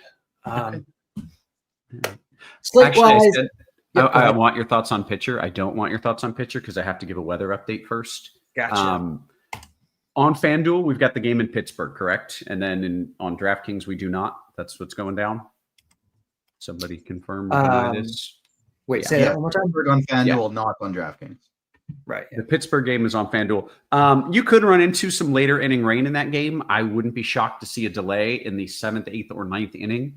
I do think even if it happens, the game would likely finish. And I think there's every bit as likely a chance that the storms just come after the game. And so I would say whatever you were planning on doing in that game, stick with it and know there's a low chance that maybe the game doesn't finish. And they say, all right, well, we're calling it after 8 because it's 10-2. That's certainly possible. But I think in general, that game probably works out pretty good. The Minnesota game, is that on the slate? The full Minnesota game, TJ? It is after the resumption. Not on either slate. Glorious, because I don't know what the hell is going to happen there. I don't know what they plan on doing. The Chicago game looks rainy if you look at an automated forecast, but everything is really light, so the game should play without issue. And the only real concern I have is a tonight game in D.C., in Washington. I don't know what the hell they're going to do about that one either, because that looks messy. But I think everything else looks good. So in general, thumbs ups here in the weather department. And with that, we can now get into pitcher. Carty, what do you got for me? We have Hunter Brown at the top and nothing else. Oh, fun. Okay. It's one of those slates where like he's the top guy. He's gonna pick up a ton of the ownership, and then basically everyone else on the slate projects within just like 3 points of each other. I think you can probably wait, Roth, before I pull up the SimLabs, what do you think Hunter Brown's projected ownership is, and what do you think his optimal rate is in the RotoGrinders SimLabs? Fun question. On DraftKings, I think he will be 83% owned, and I think his optimal is going to be 60%. Your ownership percentage guess was very, very close to his optimal rate Oh, of 81.38% with currently a 49% ownership projection. Obviously, will be much higher in like single entry stuff. yeah, that's what I was But imagining. SimLabs loving some Hunter Brown. And you can also, brand new feature, not just use the RotoGrinders projections in SimLabs, but you can hit this tab right here and find a little bit of the Bat X No. within SimLabs. Oh, throw up the X. Yes. Oh, that's awesome. Very good. Cool stuff. Congratulations, Carty. Congratulations, RotoGrinders. Making that work. Yeah, I'm excited about that. I think that's awesome. Yeah. Okay, Carty. We kind of stole your thunder there. You were going Hunter Brown. You like him. Everybody else. Do you have a lean for SP2? In like a cash setting, it's probably, because everyone else is so similar, it's going to be someone on the cheaper side. Probably Andre Palante would be the guy for me. You can make a case for Max Meyer. You can make a case for Cade Horton, but all these guys are so similar. So just save the money, I think. In tournaments, like, it's not even like there's really an ownership edge on any of them. Like, they all project about the same ownership too. It's just going to be spread out. So you can kind of approach that however you want. You can spread it out too. You can, everyone on the slate is viable, I think, except for Brant Herter. Yeah. Okay. And on FanDuel, I assume since we're only talking about one good pitcher, are we just playing Hunter Brown on FanDuel, Carty? I think that's probably what you do. Yeah. Yeah. Okay. Very good. TJ, I want your thoughts here, both DraftKings and FanDuel. What do you like, my man? Yeah, Hunter Brown, the clear top option. I'm going to be getting to a lot of him today as it stands right now. I'm playing 150 lineups, and I am playing. Sorry, with these multiple tabs up, I'm clicking on it, and the tab is not actually switching. But I have about 85% Hunter Brown today. He is going to be 86%. So he's in 129 of my 150 lineups. And by far my highest own. I'm basically doing like an even split, 30% each of Shane Smith, Cade Horton, and Andre Palante as my SP2s. Those are my three favorites. And then I'm just mixing in, even though I don't really like either of them, Logan Evans because he's playing the White Sox, and Taj Bradley because he was good once. He's been really bad this year. I don't think he will have a good game today, but he's coming in at single-digit ownership, the same projected ownership as the relief pitcher who's going to pitch like 40 to 50 pitches. And so I'm going to, on a small slate, I'll take some Taj Bradley shots. I have no Chad Patrick, and I have no Max Meyer or Shigano. So I'm fading Shigano, fading Meyer, fading Patrick, obviously Herter, whatever you say his name. And then just mixing in a little bit of a little bit of Bradley and Logan Evans, but Horton, Palante, and Shane Smith are my top three SP2s. Okay, good stuff. I do want your thoughts on some bats and some stacks, but I thought first, because we've got this FanDuel game coming up, let's just single that particular game out, TJ. Also, I'm noticing on the bottom of your screen, you've got 3 Spidey bombs already happening. You want to give the people a fourth. What do they need to do? Get us up to 100 likes. We are already very close, so just keep hitting that like button. And I mean, if you like us, subscribe, hit the notification bell so you don't miss out on any of our shows. Roth and I will be back later today for the main slate, which actually has an earlier start as well. So hit the like button, and we got some more Spidey bombs. We already got 3. Riley Green and Kerry Carpenter. I do like Andre Palante today. He's a mega ground ball guy, but he also gives up a ton of hard contact, and Green and Carpenter are both good fly ball hitters. So if they're able to get the ball in the air, we could see one out of the park. And Kerry Carpenter and Riley Green should never be plus 650. Maybe if they're going up against an elite lefty like Skubal or Crochet, for sure. But against a right-handed pitcher, absolutely not. So Riley Green, Kerry Carpenter, 650 and plus 600, the first 2. And then the third, haven't even announced it yet, but I got it scrolling. Gunnar Henderson at plus 365. I had to make a pivot because I was considering Isaac Paredes and Ivan Herrera. And Stevie picked both of those. Okay. Good choices, though. It's always good to see, when folks are aligned. All right, let's talk about the game in Pittsburgh, and then we'll go around the horn, catcher first, second, third, all do all that jazz. But TJ, why don't you lead us off with anything in Pittsburgh that is interesting and anything that you want in that game on FanDuel? O'Neal Cruz. Yeah. That's it. That's it. That's all we got to do in that first game. Yeah. I don't want the pitchers. I don't want the stacks. I like O'Neal Cruz, and that is absolutely it today. So we can pretty close to skip that one. Okay, Carty, is there anything you want to add other than O'Neal Cruz and just skip the rest? I mean, I like Ellie. I like Brian Reynolds, but O'Neal is definitely the best player from that game. Yeah. Okay. Fair enough. Well, with that out of the way, let's go around the horn. Talk position by position. Carty, you can lead us off with a little catcher talk on DraftKings. Still got or stack. on FanDuel. Oh, yeah, you're right. I skipped stacks. Good point. Carty, you can lead us off with a little stack talk. What do you like? Who we stacking up? Kind of similar to how pitching's pretty flat. The stacks, I think, are kind of flat today, too. My favorite's probably Baltimore. When you consider the prices that you're going to get on them and them just being bad and people not really wanting to play Baltimore. I'm totally fine with it.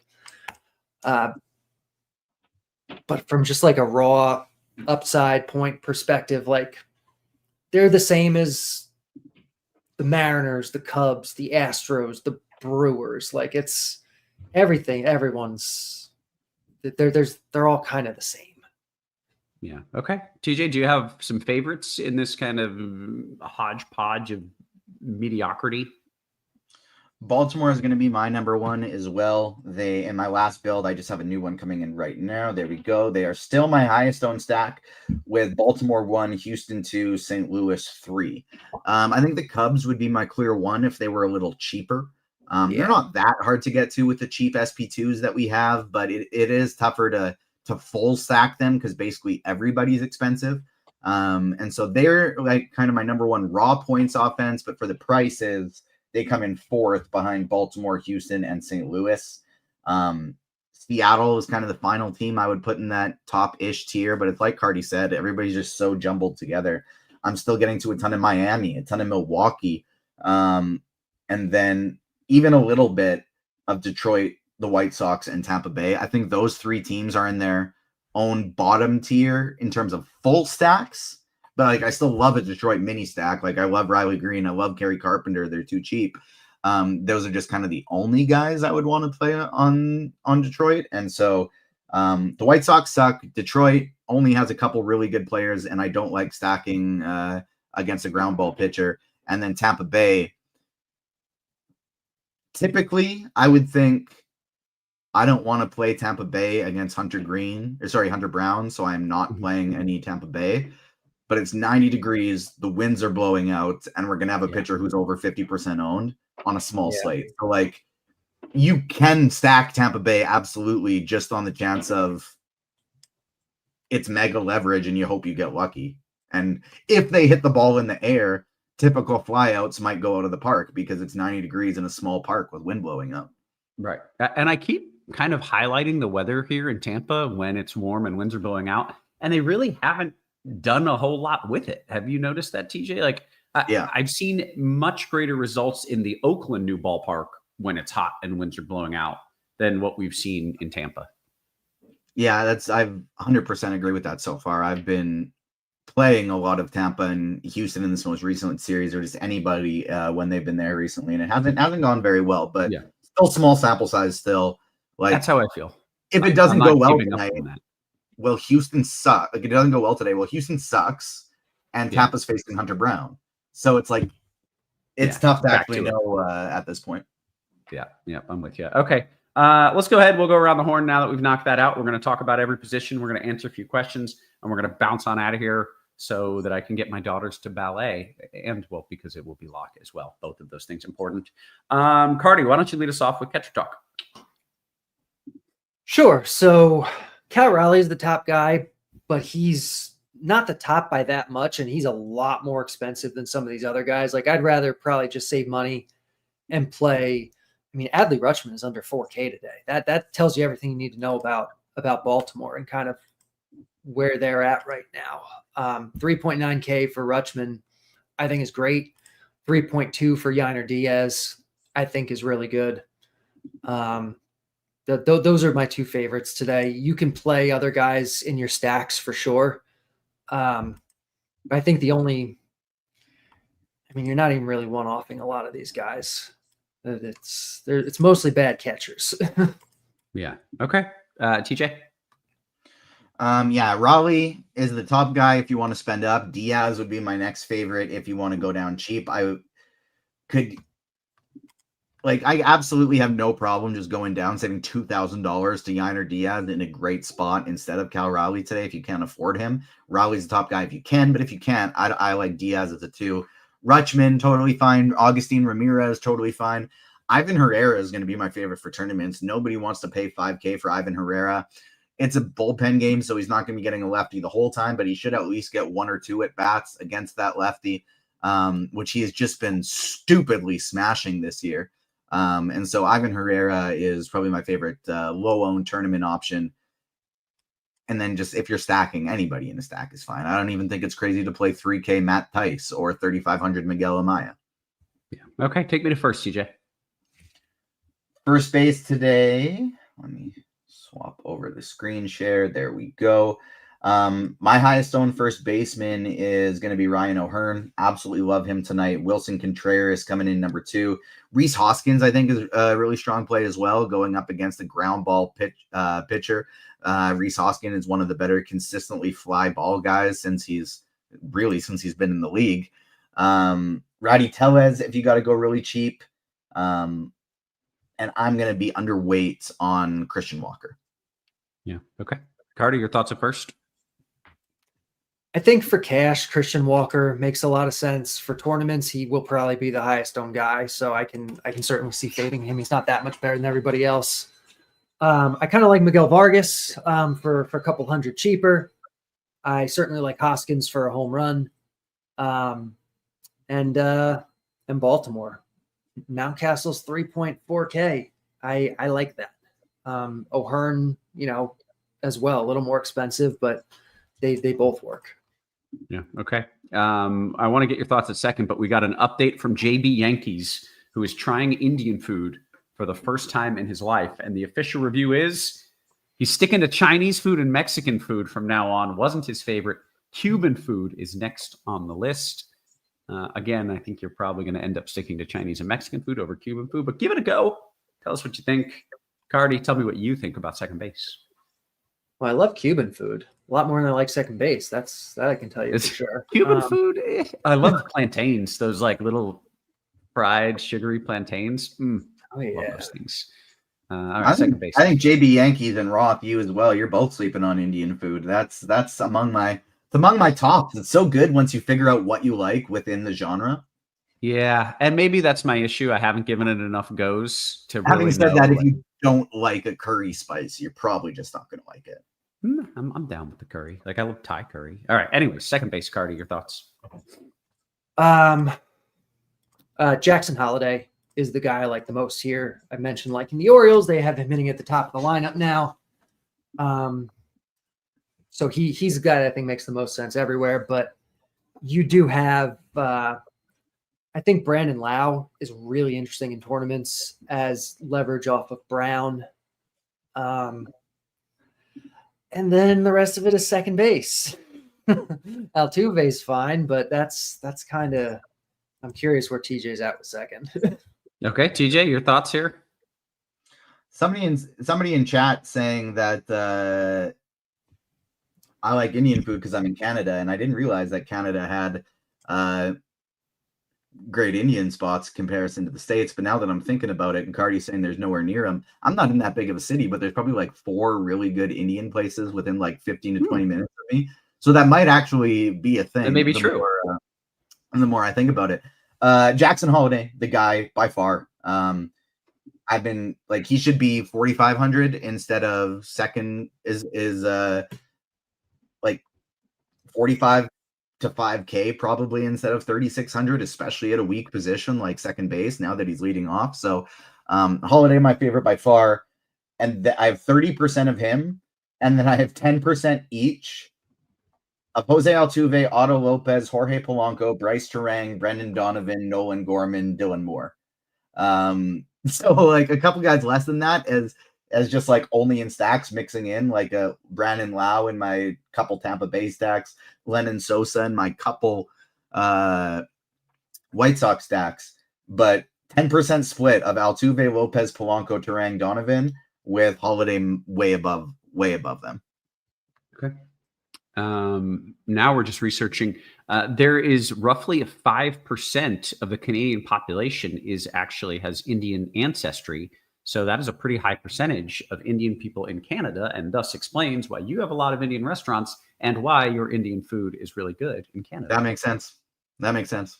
Didn't know any of this. We're learning things. Okay, I got distracted by that because I was Googling, but I think we're now at third base, DJ. Third base. Let's see, who do I have as my highest owned third baseman today? Isaac Paredes. I was considering him for a Spidey bomb, but it's great weather in Tampa Bay today, and Isaac Paredes is going up against a reverse splits righty pitcher. Paredes has, I mean, it's a tiny sample size. He's always been good against lefties too, but he's been a little bit better against righties this year, and he's facing a reverse splits righty. So I really like this spot for him. He's my clear top option there, very similarly to how Jackson Holiday is at second base today. Not quite as much. I have 21% Paredes, and then my next highest is 10. But like literally, it's Paredes up here, then Ramon Arias, Nolan Arenado, Connor Norby, Matt Shaw, Nolan Gorman, Ben Williamson, Zach McKinstry, a bunch of guys I don't like. So Paredes is the clear number one for me. Yeah. Okay. Let's see, Carty, your thoughts there at third base. Third base falls off very quickly today. It's like second base-esque. I like Paredes. I like Miguel Vargas just as much. And I think he will be lower owned. He's a little bit cheaper. So Vargas is the guy I like the most. And then after that, it gets real gross. You can mix and match. I don't mind the Tampa Bay guys against Hunter Brown. You get a little bit of leverage. Probably these guys more in stacks than as one-offs, but you can certainly one-off these guys. You have Yandy, you have Caballero. That's third base. Okay, let's go to shortstop. Gunnar Henderson. Good old Gunnar. Yeah, he's the top guy. He's a guy who you're used to seeing over 5K, and he's down at 4.4 now because Baltimore has been so bad. He's going to be the highest owned on the slate, I would think, even though Baltimore in general, I don't think is going to be like overly chalky as much as I like them. But Henderson will be popular for good reason. He's the top guy. After that, you have Jeremy Pena for Houston is going to be your next best guy.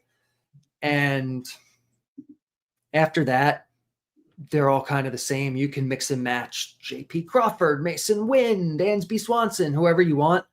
But the top two are Henderson and then Pena, and then everyone else is kind of just an afterthought.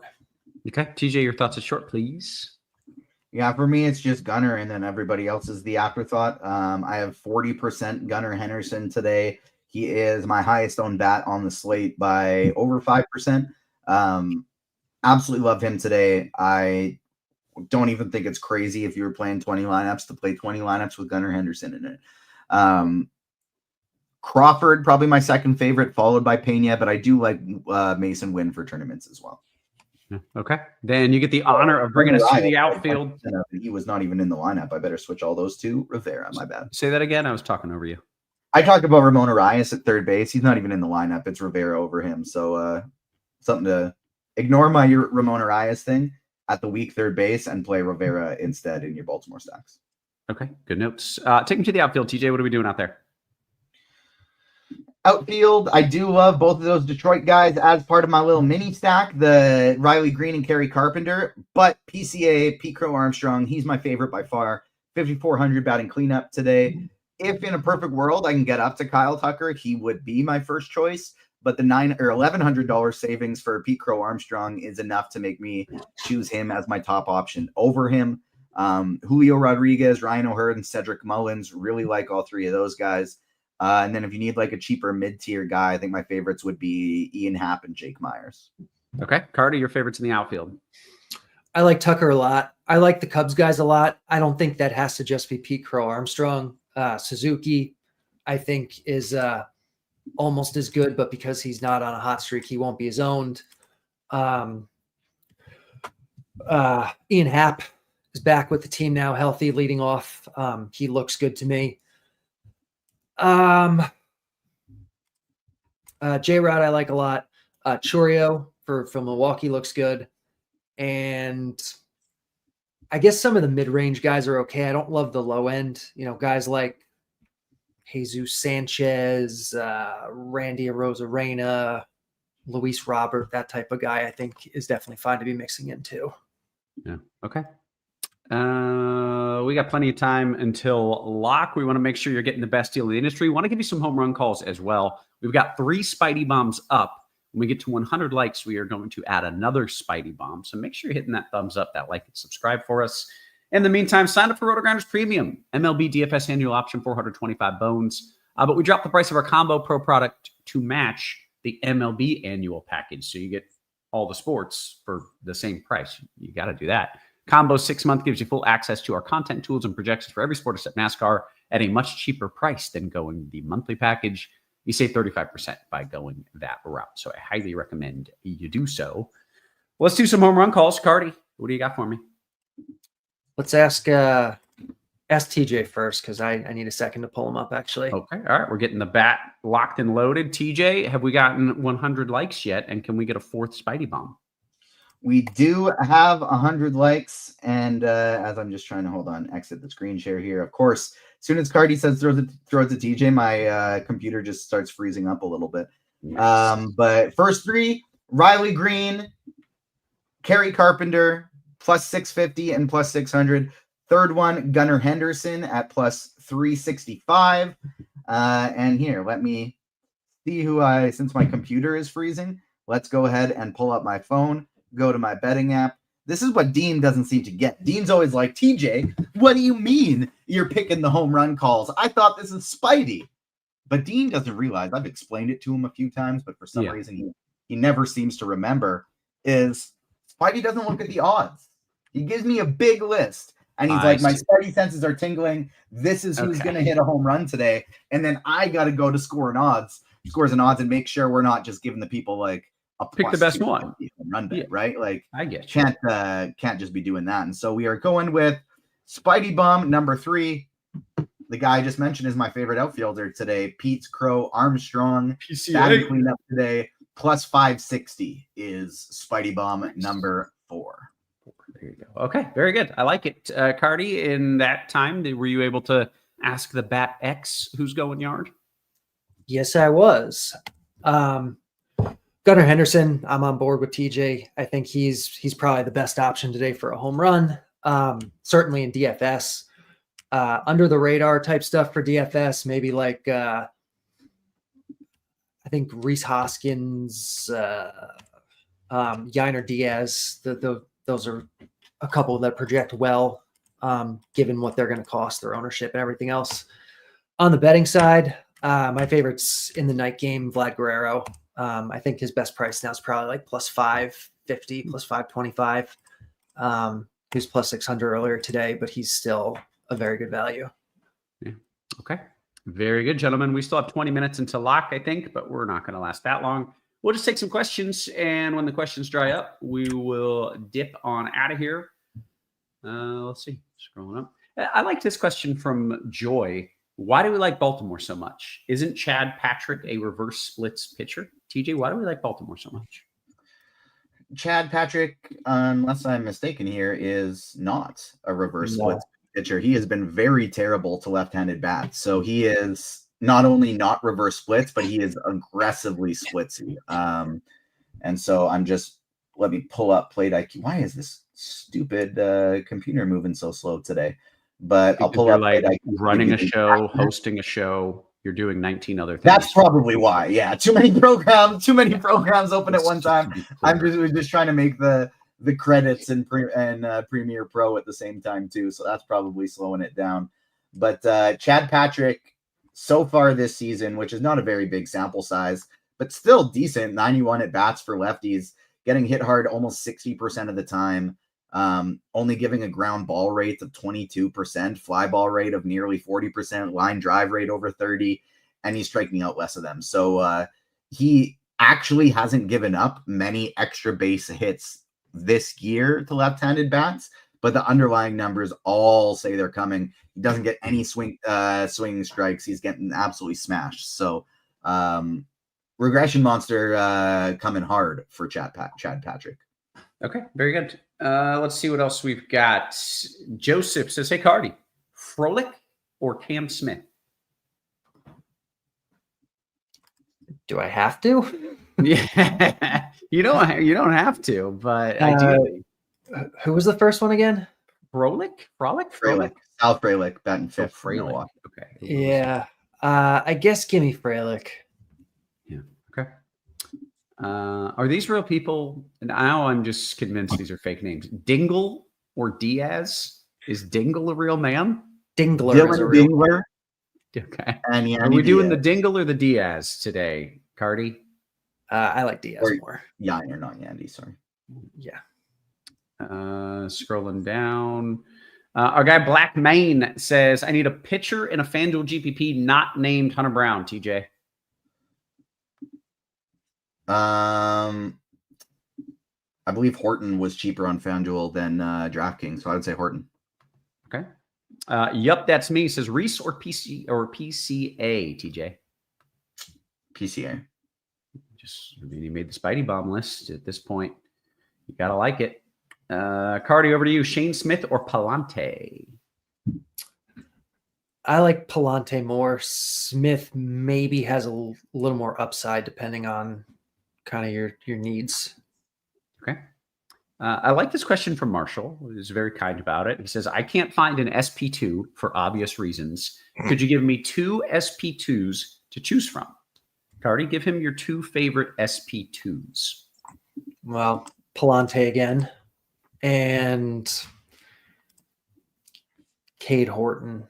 I mean, they're all the same. I can give you 6 of them. Just one name out of a hat. Yeah, but TJ, those were your 2 as well? Yeah. Yeah, okay. Tankenstein says, I'm just checking in. Do you guys like showers at all? What? And then he says, Stowers. I meant Stowers. Do you like Stowers at all, TJ? I haven't showered yet today, so I thought I did. That was probably a reasonable shot at me. I was going to wait till after. I'm going to go to the gym between my 2 shows today, and so I'm going to shower after I go to the gym. So damn, Tankenstein, I didn't know you could smell me through the computer. Stowers, I don't like him today any more than I typically would, but he's a guy that with the power he's been hitting at this year should probably be above 5K. And so I do think he's a totally viable power one-off today. Okay. Carty, is Heaney in play? Is he a pitcher? Wait, Heaney. Oh, that's a FanDuel, right? Hold on, let me look real quick.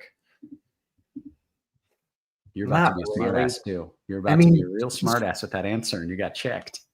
Yeah, he's fine, but I don't really particularly like him. Okay. Carty, how about this? Yelich or O'Hearn? I'll take O'Hearn. Metal Alloy says, is Roth drunk or dyslexic today? To be clear, the questions that I've misread have been mistyped. I'm not just misreading them. They've been mistyped. I'm reading them properly. But the answer is both. It is. Let's see. Who projects better, TJ, Terang or Mullins? Mullins projects better in the bat. Okay. TJ, any thoughts on Taj Bradley? I don't like him. I don't think he will do well. I am playing him in 10% of lineups. Okay. Let's see. I know those contradict each other, but that's just the slate we're looking at. Yeah, I get it. Jake says DK 3 entry, TJ. Riley Green, Cam Smith, or Kerry Carpenter, Jake Myers. Kerry Carpenter, Jake Myers. Okay. We'll go to Philly Breed's question. He says, did he say Yanier or Yandy for a home run? I don't know who I said Yiner. Yiner. Okay, very good. JB Yankees says, Carty, any thoughts on a Cardinal stack to tack down the slate? Take down. See, again, It's not that I can't read. He typed in tack down the slate. It's not that I I can't read read. what's It's on the just that he's teleprompter. Ron Burgundy, and we'll read exactly what you type. I will read what's on the teleprompter. All right. Carty, Cardinal stack to take down the slate. They're fine. I don't like them as much as some other teams, but they're in the mix. I think you're more interested in them if we wind up getting like a long outing out of Herter, if he goes like 80 pitches or something. If he just goes, 30 or 40 and it's just a bunch of bullpen guys one after the other, I like it less. But we really don't know what his situation is going to be today. Cordero, cool name, says Shaw. TJ, just that's it. Shaw? ?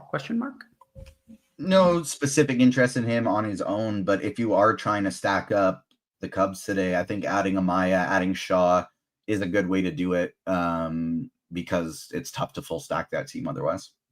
Yeah. All right.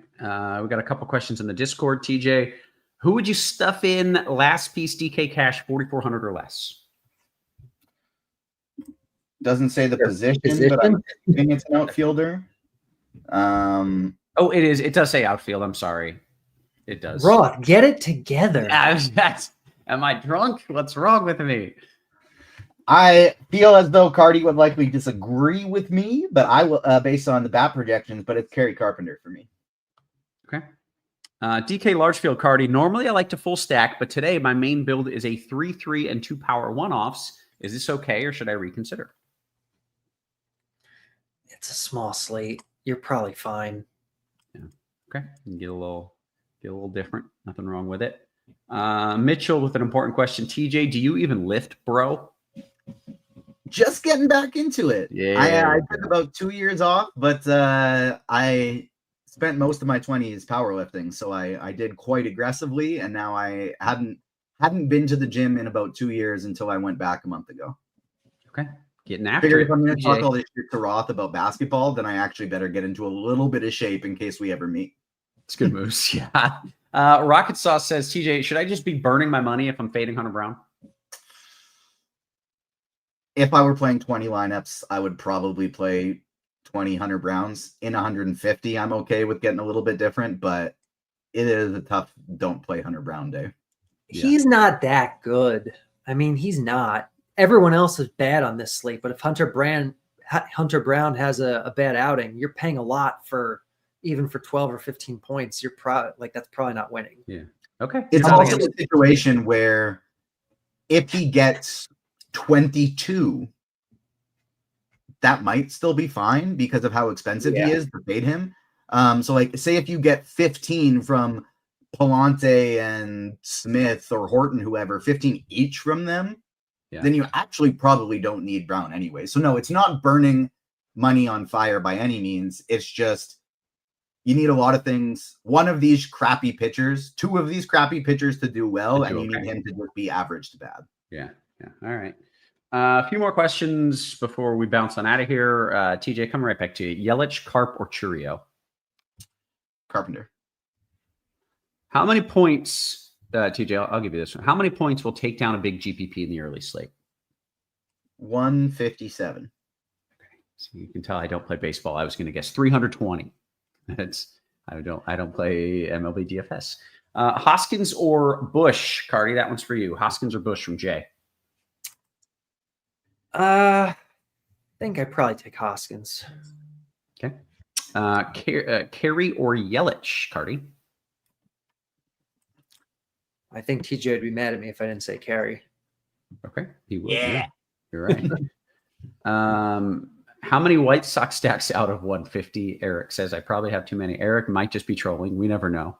It might be a real strategy. TJ, you got any White Sox stacks? It should be trolling, but it also is his real strategy. But I have in 150 lineups, 7 White Sox stacks. Oh, okay, there you go. Suzuki and PCA bombs. I think we're on board with that call, Achilles. I was shocked when I saw how many home runs Suzuki has already hit this year last night. Like I would have thought he was in like the 7 to 8 range, and he's already. That's what I would have guessed. And he's already 12 this year, and I was like, I didn't actually think he was doing very good, but I was sneaky bombs. I was wrong. Yeah. Yeah. Okay. DK single entry Carty, Pena or Henderson? I like Henderson more. I think Pena is also good and will be lower owned, so kind of depends on the rest of your lineup. Okay. Any interest in a Houston stack for the win, Carty? Yeah, Houston stack works today. I think they're one of the better options. All right. And then the final question, as we've now hit noon and the questions have dried out, is from Captain America Bleeds. The question is Captain America or Spider-Man? TJ, you get to go last as you have the greatest pull in this question. So, Carty, Captain America or Spider-Man? I mean, Batman's better than both of them, but I guess Spider-Man of the two. I just could not agree more with everything that you said. I second it. That is exactly my feeling. TJ? Batman's so much less cool than Spider-Man, but if it's a who's cooler, it's Spider-Man. If it's a who's winning a fight, it's Spider-Man. Did you just say literally anybody in the world is cooler than Batman? Because you would be wrong. No, Spider-Man is cooler than Batman. Yeah. Yeah, literally nobody in the world is cooler than Batman. So you're wrong. He's got a point. Batman has like 4 sidekicks that are cooler than him. So that's not true. How is Batman not cool? What am I missing? Yeah. He's fine. I think He's fine. I think Batman's kind of awesome. Batman's fine. Batman is it's either Spider-Man or Batman is the most popular superhero in the world. But Batman's fine. I'm just not a big Batman fan. I'm a Nightwing guy. Disgraceful. But it's Spider-Man over Captain America in every sense of everything. Okay. All right. Good to know. We did get a couple questions while we were debating that. So let's just knock those out and then bounce. Carey or Yelich, TJ? Carpenter. Yeah. I've got 4 Orioles in my stack, TJ. Should I add one more or use Riley Green as a one-off? One more time. It was, I've got 4 Orioles in my stack. Should I add one more or use Riley Green as a one-off? If your one more would be Cedric Mullins in that range, I would say just stick with the Orioles. If you're going to play like one of their lower end hitters, definitely go Green. But if it's like a Mullins, a Henderson, Mountcastle, and O'Hearn, it's one of those guys, then I would just stick with the Orioles. Okay, very good. Guess what? We did all the things we came here to do. Gave you the plays, answered the questions, gave you some bombs as well. And all that we ask is you hit that thumbs up for us. And make sure you catch us later on today as well, as we're going to be back for another show. So we're going to clear on out for Carty, for TJ, for our wonderful production crew who is usually working hard behind the scenes, but today is working on camera. Guys, we appreciate you. We love you, and we will catch you tomorrow. You have